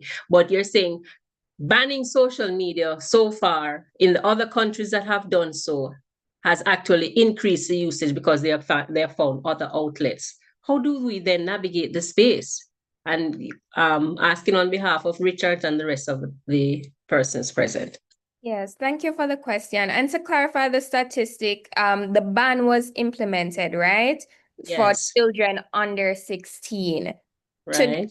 More than 80% of children under 16, that's about 4 in 5 children under 16 still have access to social media. So you're banning it and you're telling the child not to use social media so that it avoids the issues on the digital space, but they're still on social media. And even if you tell your child not to use social media, that does not stop someone at school, for example, from spreading a rumor about that child on social media, from taking that child's image and impersonating them on social media. So the harms are real, regardless of whether or not the child is on social media. So I'm going to tap into what Mr. Morris said. You have to probe. A lot of us just ask our kids things for asking them sake. How was school? Is anything happening? You need to probe and you need to create that relationship where you understand the dynamics. A lot of parents, unfortunately, don't even know their children's friends at school. You have to know their friends, you have to know the social dynamics, and the child must feel comfortable to say, Mommy, you know that XYZ from this class said this about me on WhatsApp, or this person posted this video about me on TikTok. So you need to create the relationship of understanding. And as teachers as well, your students should be able to come to you with information about what's happening on the digital space, because it's not just outside of school. School is following kids home. So they're still interacting with these peers in the WhatsApp class groups. Bullying can happen in the school class groups, It's happening on TikTok. They're still in that social school bubble in the digital space. So you need to try to speak to kids, probe, understand what the latest trends are, because even some TikTok and social media trends, they are bullying by nature. So there was even this trend where you ask someone to film a video for you in public, and then you flip the camera, and it's basically to showcase that the other person is ugly. So there are things that, as I was saying, the algorithm rewards, and we need to understand these trends. So if we hear that, oh, my child was a part of this trend, we know that the child is being bullied. So we just need to understand and do our own research to meet the kids where they are. Don't just write it off because you don't understand it. Thank you for that. And Dr. Hicklin mentioned that there were things that parents overcame in the past, and therefore the students themselves would have to do that. So there was a point where some parents could not read, but they did not let their students or their children know that they could not read. They were still taking up the book with them, pretending, asking for assistance. So in the same light, in a digital world where they do not fully understand the digital space, are we saying then that they should go out there and ask questions, become a little bit more engaged so that they can be familiar with what is happening? Is that what you're pushing right there? Ms. Burton? Oh, I'm sorry, the audio chipped out. Could you please repeat the last part of what you said? I'm asking, are you promoting that parents become more digitally engaged so that they too can understand what is it their students are facing? Because there was a time when some parents could not read, they did not get that gift, they did not get the opportunity more so to read. And then eventually they still supported the children, and the children did not know they couldn't read until later in life. So in a sense, right now, they are digital, some parents are digitally illiterate. And are we saying then we should try and have them more engaged in learning digital literacy so they can support their students and their, their own children? Absolutely, absolutely. And I think it's so important. And this is where even civil society and NGOs come in, because a lot of them are willing to collaborate on programs, and they're external persons willing to come into schools and into these PTAs and to talk about this with them. So yes, you definitely have to, as a parent, try to build your skills. You don't have to be a pro, but even just to know the basics and to understand what's concerning, or if your child is having a problem, that it's not just the internet and free speech. These are something that spreads about your child, can affect them up until adulthood. If your child, for example, is engaging in relationships and there is revenge porn involved, this is something that can affect your child into adulthood, can affect your child from getting a job. So to know that, there are even regulations and laws about this, and that there are channels to report it, you should look into that as a parent. So if your child is having an issue, you're able to escalate it. So yeah, I definitely think there should be more partnerships with parents, teachers, NGOs, to ensure that we're all on the same page in understanding the new age of AI technology. Many parents don't know that you can go into a free thing right now. You can put a picture of somebody's child and say, make this child dance, or make this child do XYZ. So, it's evolving fast to where a video may be going around about your child doing something they never did because of AI. So we need to be on the same page. Absolutely. And on that same page, I'm going to invite Mr. Morris from JAXI, and to elaborate on what was just said. I'm sure you would have had many results or many reports about cyberbullying. But then we speak about cyberbullying because we understand the concept. But in case there's someone on here who doesn't interpret an action as cyberbullying, could you give an example, Mr. Morris, in which a student has come and reported an actual cyberbullying issue, and how the Guidance Council Association recommends to the parent how to deal with it? All right, thank you again. Thank you again. So as it You're relates most to welcome. cyberbullying, so normally when you have the physical bullying, that occurs in a physical space, most time at school, right? But when you have the cyberbullying, it continues not outside of the walls of school, right? And with that, it is even dangerous because it may be continue over a period of time. And as parents, as counselors, as parents, we have to ensure that we speak with our children as it relates to that, try to help them to understand the negative effect, or what can happen in the long run as it relates to this continuing. Because sometimes, these students or children haven't told or anybody about the whole issue of them being bullied on the internet. And so the bullying continue, the perpetrator continue to demand even nudes, whatever picture from the child. So things like that happen.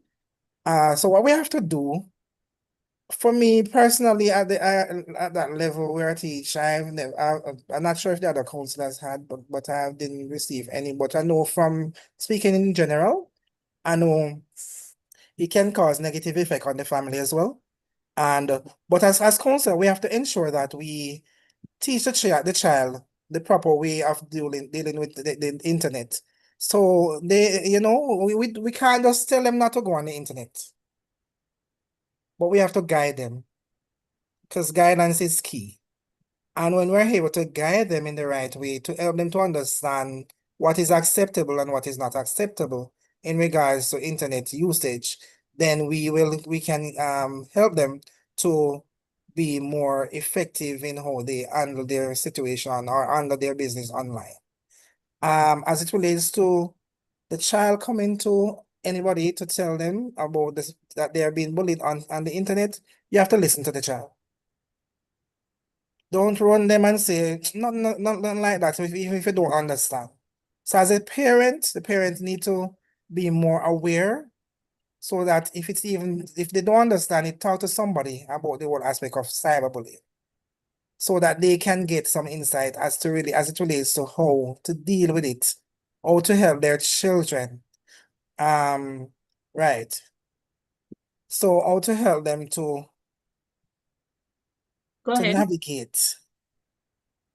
So as a parent, you don't appear as if you are perfect, as if the child should be perfect too.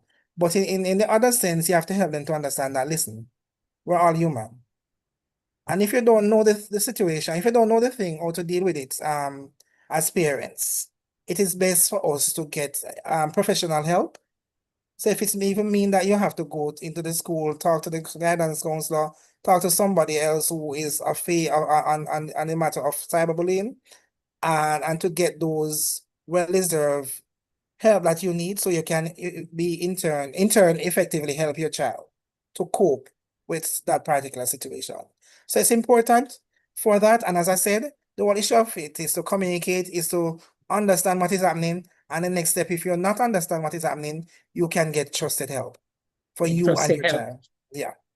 And while you're at that, a very interesting perspective was shared by Trudy Cox. She said she's Right. asking, like, what role do the schools or institutions play in enforcing and eliminating bullying responses and Moderator, holding the children? you went in and out, so I didn't hear some of what was said. Okay, what role do institutions play in enforcing and eliminating bullying responses and holding children accountable? So for the child who decides to always answer in a chat, big head Tavy, as a response, for example, and consistently does that is a man of cyberbullying, correct? Right. So then when that child is now found, like they have the digital footprint and it can be seen that you have said this about 6 times and this is inappropriate and you're cyberbullying, and the mother of that parent comes to you, what are we doing when that happens? How do we really hold the children accountable? Or is it because they're underage, there's no accountability per se? All right.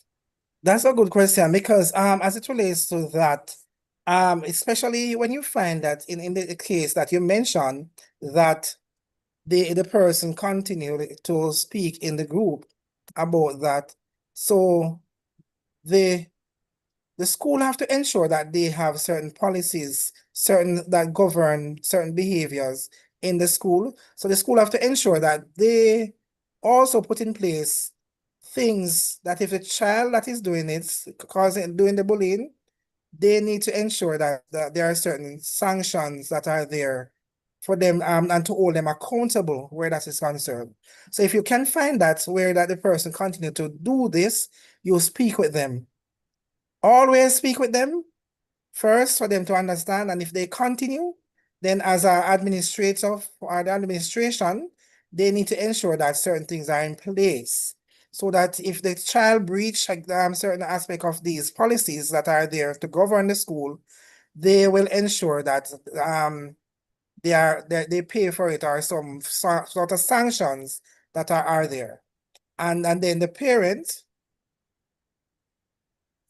Right. So the parents too need to be aware of what is happening. So if their child is bullying other persons at school, whether physically or cyber bullying, they have to be aware.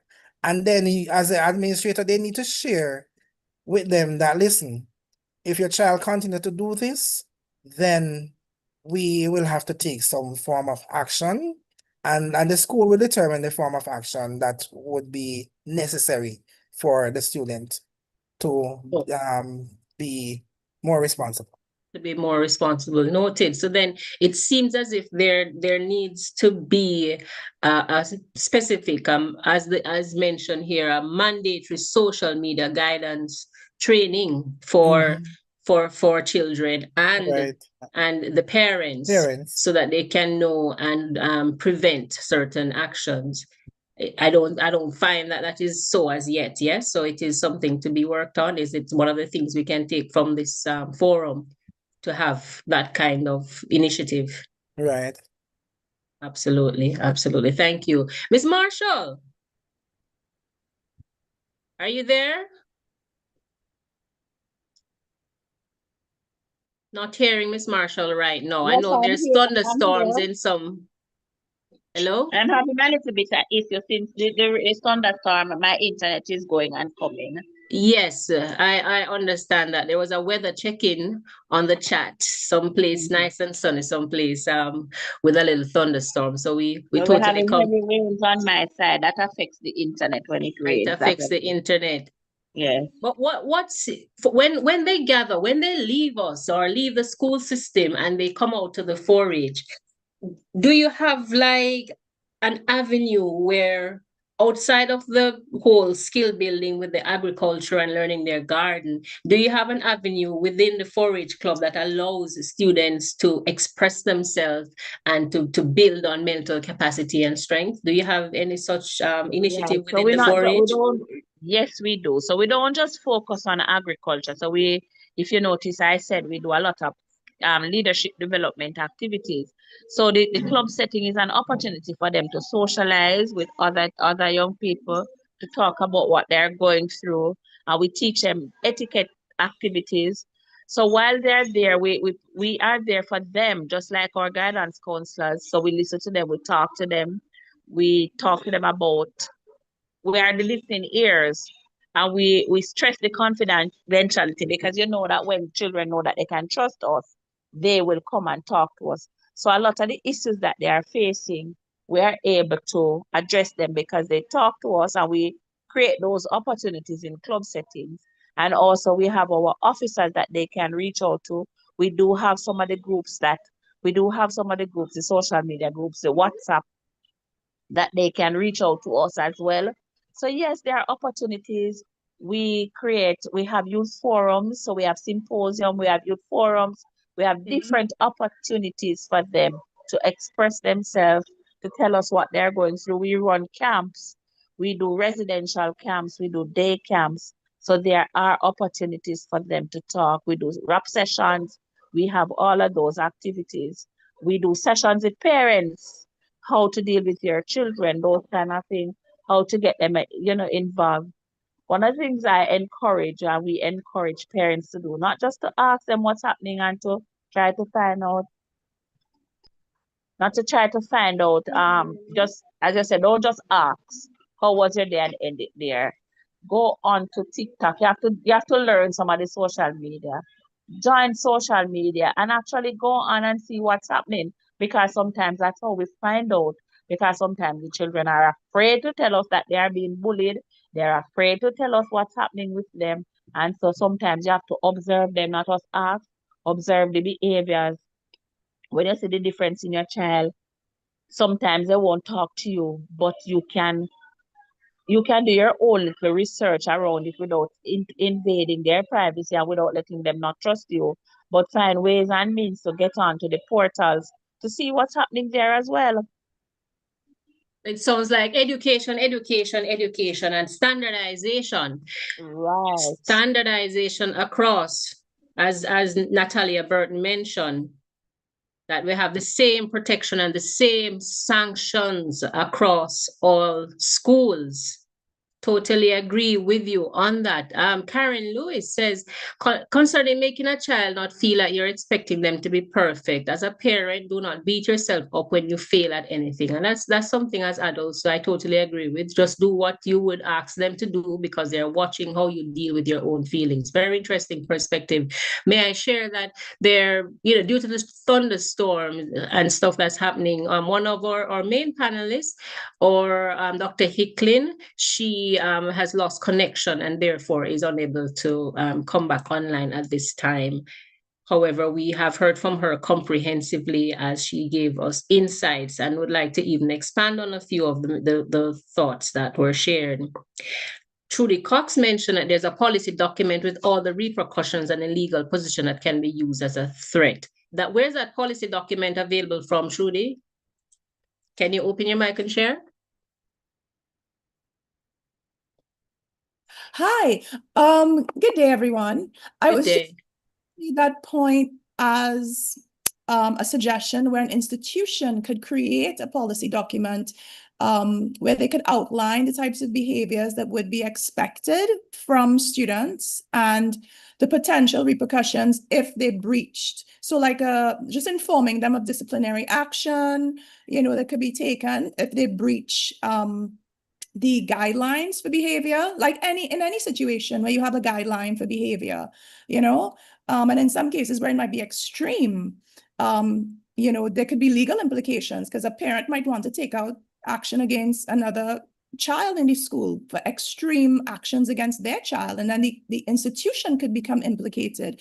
So it can get complex depending on the nature of the incidents, but certainly from an institutional standpoint, they need to make people aware of, bad actions and potential repercussions, because a lot of people aren't scared to engage in negative behaviors towards others because they simply don't think anything is going to be done, and they do it willingly. They never face consequences, and you see it in the States, you see it in other places, and the schools do nothing. And I've seen so many instances of children getting beat up, whether it's being beat up physically or bullied online. There seems to be a very hands-off approach, and the children stay in the school, and innocent children are consistently being targeted. And me personally, it terrifies me when I see those things. The institutions have to take the lead and draw a line and say, we are not going to tolerate this. We have to protect all of our students, and you have good students, positive students, bright students being bullied, whether it's because of their religion, whether it's because for whatever reason, sexual, you have those situations where pictures are being shared. Whatever the case is, there's so many diverse situations. I'm just personally tired of seeing innocent people, innocent children being the targets too often, and the guilty parties just being given, a pat on the back, don't do it again, and nothing else being done. So that's basically what I need. Thank you so much. So that is saying to us then that if our schools do not have those policies in hand, or if they already have an orientation manual or handbook, then we ought to be adding cyberbullying policies. But then at the school level, it would not be enough, because going back to what Natalie Burton said, we need to have it standardized across. Is this something that the youth advocacy would be willing to take up? Yes, we regularly do focus groups as well as surveys to collate experiences to basically bring together a broader document. So if anyone is interested in working on something like this, I can drop my email in the chat. But I think it would be very good to have this standardization at the ministry level, because even if we leave it to schools to do the handbook, you will have one school that maybe has a tech-savvy principal or a group of staff that revises their handbook and is always crossing the T's, dotting the I's. But there's another institution that their handbook no update from 2004. So we need to ensure that no child is left behind and that each child has the same amount of protection and the same level of sanction. So it can't be that one child is cyberbullying someone in St. Elizabeth and nothing happens, and in Kingston, they're charged. So we need to do our best as well to come together and to call for these standardizations. So yes, Jayan does this work regularly. We are very in tune with policy. One of the main things we've worked on is the National School Nutrition Policy, if any of you guys have heard about that. But yeah, we're very big on policy to ensure that protection is equal and equitable. I like the fact that you have decided to throw out your this networking, to throw out your email address so that persons who are keen to help the group, because surely the Guidance Counselor Association, together, we come together and we approach the ministry and say, okay, it doesn't make sense we do it school by school, but let us have a collective method so that we can actually implement and try to minimize the cyberbullying cases. And here is Trudy Cox saying that she would love to assist in some way as well. So then Natalia will be sharing her email address at this point so that you can communicate with her. And for those persons who would have missed it because the chat ran up or something to that effect, then you can also contact Choices so that we can share with you, because we need to leave this after this morning's program with actions, like how are we going to make it better? How are we going to help others, the students who are being affected, develop these life skills? And these are really profound ways. So once you are there in agreement, when she posts her email, please take it down, make contact. And when it comes on to youth advocacy, it has an engine that is just moving and churning, right? Because they're coming up and they're ready and they have their issues and they want to push. So I'd encourage everyone to actually communicate and offer the support to Miss Burton and her team. So as we're coming closer and closer to that point, and she gives out all her information there. She's the project officer, and also the website information is there. 2 email addresses to carbon copy. Very good. Thank you so very, very much. Here we go with getting closer to the finish line. And I'm going to ask, right, like for a life skill, a specific life skill, just one. I know it's giving you some time to think it out, Charlene, Kirk, and Natalia, as to what life skill, one life skill that you think would be important for children to help them build inner strength. I'm going to top you. So in case you're thinking of this one, please add another one. I think, and based off personal experience, I believe that ensuring that your child is confident in who he or she is critical. And how do you build confidence? You build confidence with reassurance. So you don't constantly call out to your child and say, black boy, come here. Black boy, what you over there do? Okay, you don't do those things. We use positive reinforcement and encourage and say, my handsome son, come over here to me, because then they will have a better idea of themselves and they will be accepting of themselves and would be more appreciative of what a confident individual would represent. So that's my take. I'm now going to invite Kirk Morris to give his take, followed by Natalia and then Charlene. Thank you so much.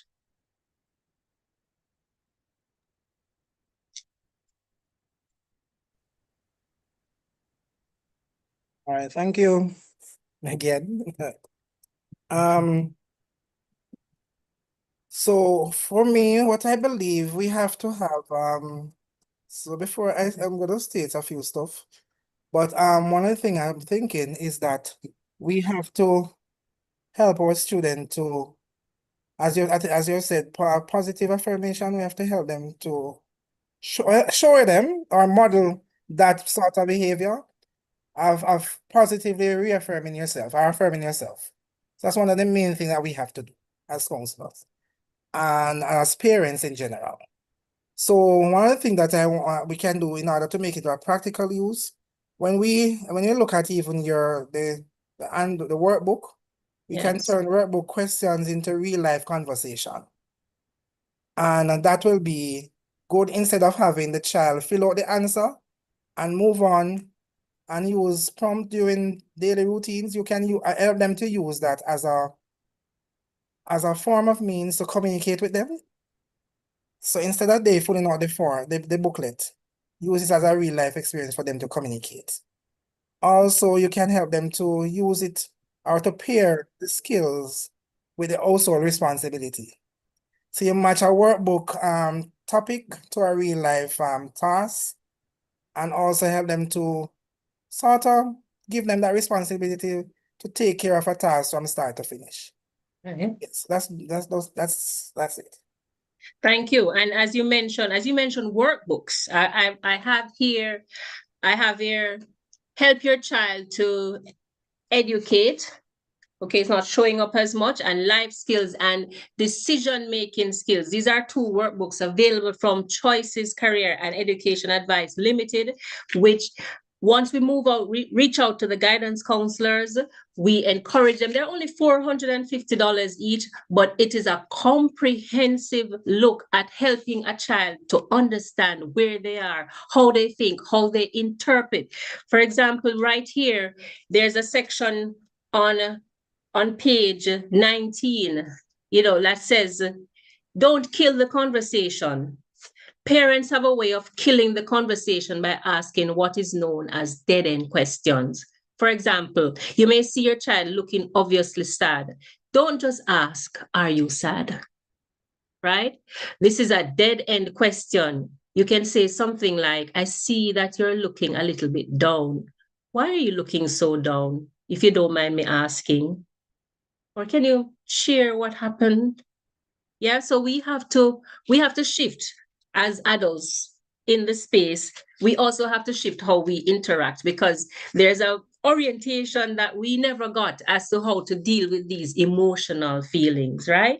And sometimes the culture probably promoted that you did not have much of a say, but make no doubt about it, this generation knows that they have their say and they are going to be making the query. Right on to you, Natalia. All right, I think my recommendation is a bit unconventional, but it has several benefits. So I don't know if many of you could tell, but I'm very introverted. But you see, one of the things that helped me build my public speaking skills, my critical thinking skills, decision-making skills, just the ability to pinpoint justice and to advocate for myself and others, debating. I feel like that is such an important and beneficial tool that you can give to your child or encourage your child to get involved in. They learn things like conflict resolution. So how do you deal with persons who have a different viewpoint to you? Not everything you have to fight over. You can argue. You can say, well, I think this. Why do you think that? You may agree to disagree at the end of the day. Those are skills that are built by debating, how to think critically, how to analyze sources, so how to know, when sources are biased or when information isn't credible. It teaches you, it's just a very opening thing, and I think you learn several life skills. So if your child's school has a debate program, I would say get them into that. They don't have to do it competitively, but just to understand the basics of how to speak up for themselves. So if they are bullied, they should be able to go to their principal or their dean. They present their case. This and this and this happened. This is my evidence. This is what I think I want for myself, for me to feel compensated. So it gives your children the skills to think for themselves, to reason, to navigate life. So I think that is one of the best things my parents did for me. And it really equipped me. It opened my mind to navigate all other aspects of life. That's amazing, because I would never have thought that you were introverted. So I'm also happy for you that you got the opportunity to join debating. And clearly we see that it has manifested into the beautiful production that you have done today. So congrats on that. But parents, did you hear that? Did you hear that part? Get your child involved in debating. It's a life skill that will work, and it shows how we can listen to another viewpoint, respect the viewpoint, and then counteract the viewpoint if it needs be, but it does not need to lead to physical conflict, right? That's exactly where we are. Charlene Marshall from the Jamaica 4-H Club. All right. I have 2 points in terms of life skills. And as parents, we must live what we teach our children. So we can't tell them to do as we say, but not as we do. So we teach them to lie, and we beat them or we punish them when they tell lies. And a simple way, you tell them somebody to come to the gate and you don't want to talk to them, or somebody call the phone and you don't want to talk to them. Tell them that I'm busy, tell them that I'm asleep. Those are teaching things. Those are some of the things I'm talking about. So we're teaching them double standards. So we have to ensure that we are modeling what we want them to do. That's the first life skill that we need to teach them. And one of the things that is most important to me, and I would have said it in my presentation earlier, is that we need to ensure that our children value themselves. They are special. Teach them that they are special. There's only one you. So you teach them to value the color of their skin, the texture of their hair, or their shape, because not everybody, God never made all of us. So we must teach them that the Bible said that they are wonderfully made and they are made in the image of God. So one of the things I do when my little girl in the morning or when she misbehaves, I'll say to her, you know that you're a beautiful girl, but God don't like that behavior, or I don't like that behavior. So you are reinforcing the good things about them, letting them feel good about themselves. We need to teach them to value themselves. So we need them to understand and some of the things that are affecting our nation, the bleaching, the putting on all kind of things that you can't recognize them. If we teach them to value themselves, we will not have so much of those things influencing our children, because they'll come to themselves that they are beautiful, they are wonderfully made, and we're teaching them the skills to go with that. So when they go, the peer pressure hit them, they feel confident. I am beautiful. I have a nice shape. I have a nice color. I tell children, I love to see beautiful dark-skinned children. What a cool dark-skinned child you are. And so we must tell them, we must encourage them to value themselves. Totally agree. Totally agree. And it builds the confidence, and we accept our complexion, and we accept our hair, and we accept our cultural background, and it goes on and on and on. And if Dr. Hicklin was here, just to reiterate her points, I think she would have pointed out that it is important for us to know what is happening around the world. Yes, because she did mention that. How do we can't just be in our own little vacuum. We can't just be in our little community and say, okay, that's it. When we have volunteer efforts, people from all over Jamaica and all over and other parts of the world, whether it's here in Jamaica, in St. Lucia, in Turks and Caicos, in Antigua, there are persons reaching out from the international sphere. So we should encourage our children to be a little bit more open to knowing how others operate in a space, and the willingness to volunteer when there are crisis opportunities for volunteering, or even when it's just to assist the elderly. Right? So I believe that would be a message that she would want to send out. What a lovely audience you guys have been online. Whoa. You have been so responsive and I am loving it. Thank you so much for that. So now you know that at the beginning, right, you're going to get a certificate, and that's after you do your evaluation, then you'll automatically be given your certificate. But we have like 2 little prizes we want to give to you. And we know you used up some data for those of you who were like not on your internet, or maybe it is you want to just give it as a gift to a child, a student, your own son or daughter. So here's an opportunity to first give it away out of Jamaica. We have a $1,500 Jamaican, which when converted to your country's what they call that, exchange, it's going to be for some phone credit. So very easy and very simple. I would like to know, there were 2 booklets that are available from Choices Caribbean, and I need to know one of them in the chat. The first person to post in the chat one of the books that are available. Almost helped you. Freeze. The first person, and that one seems to go to okay, you can stop. We have a winner already at the top. We do have a winner. That's Tavia Richards, Life Skill and Decision Making. She reposted like a smart. Okay, yay. So Tavia, please send over, and I trust that you're outside of Jamaica, because there's an outside of Jamaica one.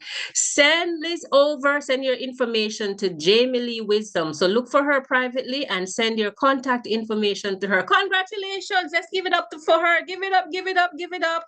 A little reaction, a little congratulations. There we go. Congratulations. Well done. All righty. And then we move right along to the Jamaican credit. Whether for yourself or you want to gift it to someone, we are giving out 1,500 credit. And what page of the Help Your Child to Education and Career and Life Success did I mention? Page. Let's see. It becomes a little bit more challenging. What page was it? I know it. Okay, because I know it wasn't 96. But surely, Dejanay Connolly, you seem to be on top for sure. Dejanay Connolly, it is yours. It is on page 19, right, of the Help Your Child to Education, Career, and Life Success, a guide for parents. Come on, there we have it. So Dejanay, let's give it up. Hold on, where's it? Congratulations, reaction, bam, bam, bam. Go for Dejanay, bam, bam, bam. All right, well done. So please send a text directly to Jamie Lee Wisdom with your contact information so she can get back to you. Oh my word. Action points. We are going to leave this symposium that we had online, this webinar, to actually make something happen. Being led by a youth advocate, isn't that the way to go? We have come to the conclusion that with all the assistance that we need, we still need to have something standardized so that every school, whether it is in St. Elizabeth, St. Mary, Kingston, and St. Andrew, Westmoreland, that they all are on the same page. May I invite all persons on board here to just give a special shout out and big up to our youth advocate, Natalia Burton. We really appreciate you, and you are on the path of policy change and development. Come on, everyone, let's give it up for her. Give it up, give it up, give it up. It's amazing. This is what we want to see replicated across all schools. And we want persons who are bashful to get engaged in debate and get to the point where they are assertive and can present themselves. And special thank you, Natalia. And there's going to be a collaboration, of course, with the Jamaica Association of Guidance Counselors. Isn't that right, Mr. Morris? As we That's right.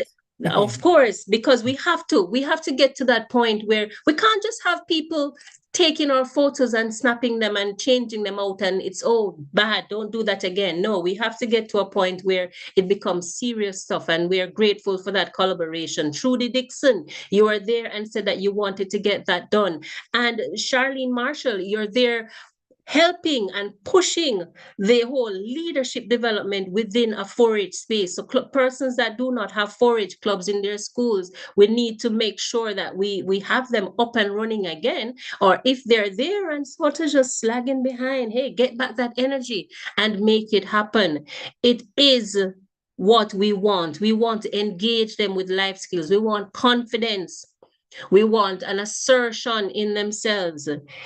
Someone said, good morning, I did the evaluation. The certificate doesn't have my name on it. Okay, we're going to correct that. We are going to correct that, Carrie Ann. And if we don't correct it right away, we've definitely, since we have email contact from the registration, we will send them in. And if there's anyone else having that issue, I'm going to invite you to also send an email to us so that we can ensure that you get your certificate. So I'm going to put back the email address right here in the chat, info@choicescaribbean.com. So once you didn't get your certificate, please just, sometimes technology just, shifts the way that it feels like, not always in sync. But you know what time it is? It is 11:26, and we're getting to the point of closing off this morning session. We bring this powerful, intensive session to a close, and we remember that when our kids know how to do, they stop fearing the what if.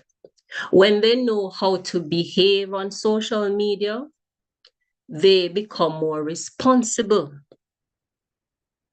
When they know that they have parents that are interested in them and interested in what they do, they become more receptive and more trusting. They want to talk.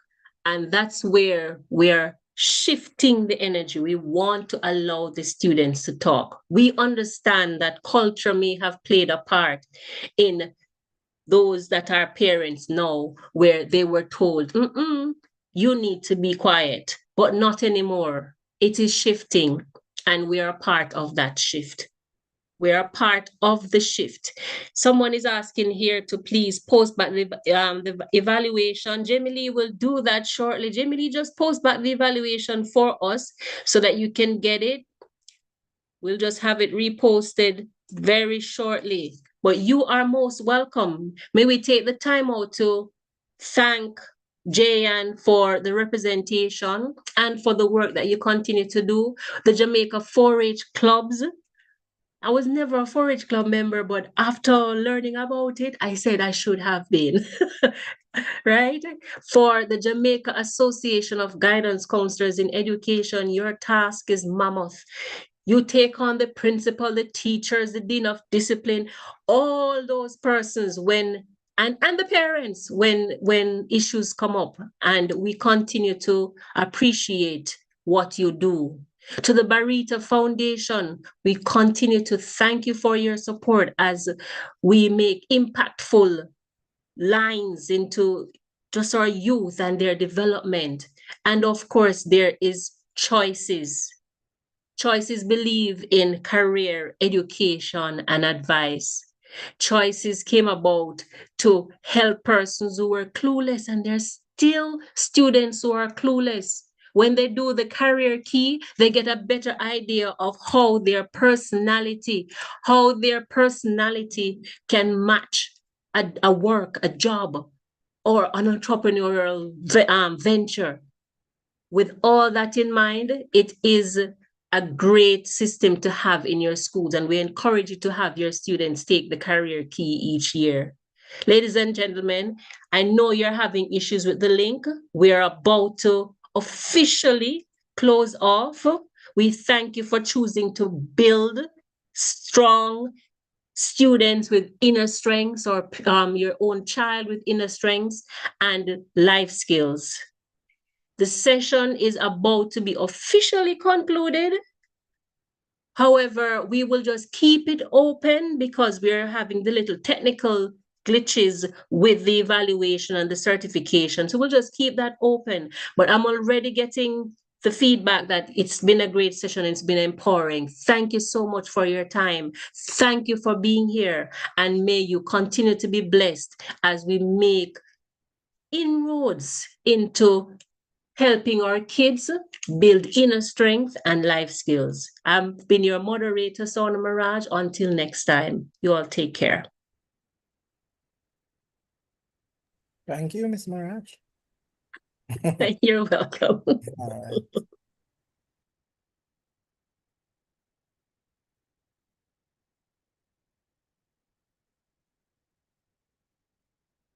Sharing the link again.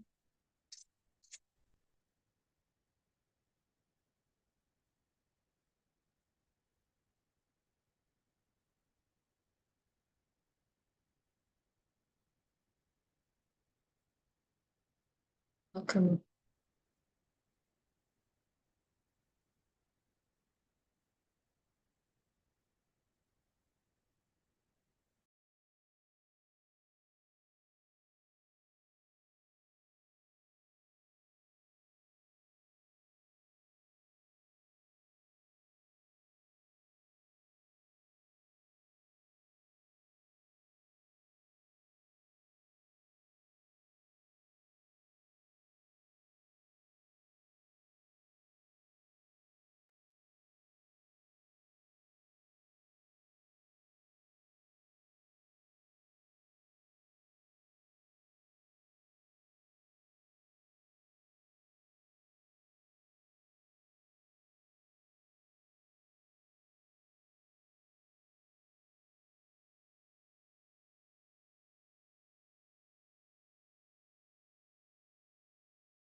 Right. So please complete the evaluation form, and seeing that you would have registered with your email address, the certificates will be sent accordingly. Yes, no certificate is being shown.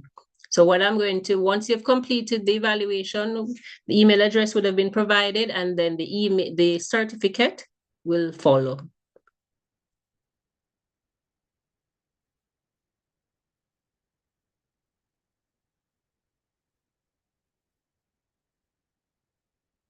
So go ahead and complete, and the certificate will follow.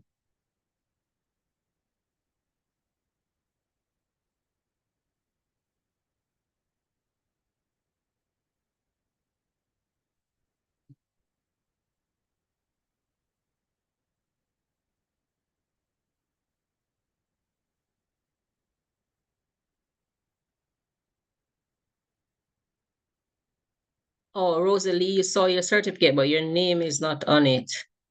Okay, it's been a technical glitch that needs to be ironed out.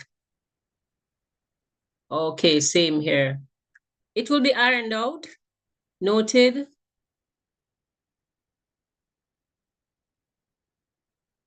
Same for Brown Lopez. Got you. You're appreciated, Rosalie. Okay, so once please complete the evaluation, and then we'll iron out the certificate glitches and get them to you.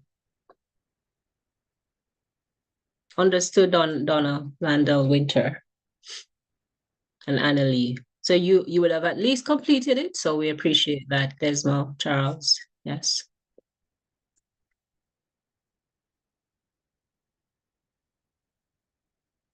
Oh, and for your son, Deshaun Louis Fernand was on. Okay, nice. Thank you for engaging. Next time, let us know, because we'd like to hear from the kids as well. Sort of a session. Thank you.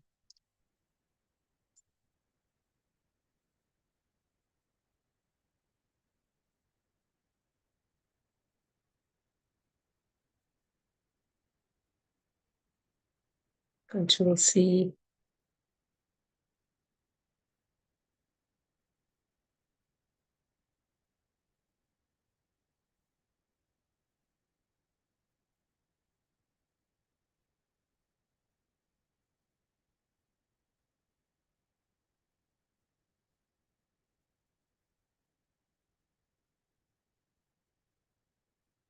Oh, Sufri Secondary Comprehensive.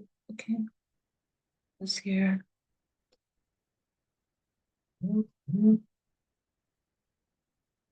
If we could try copying and pasting the link.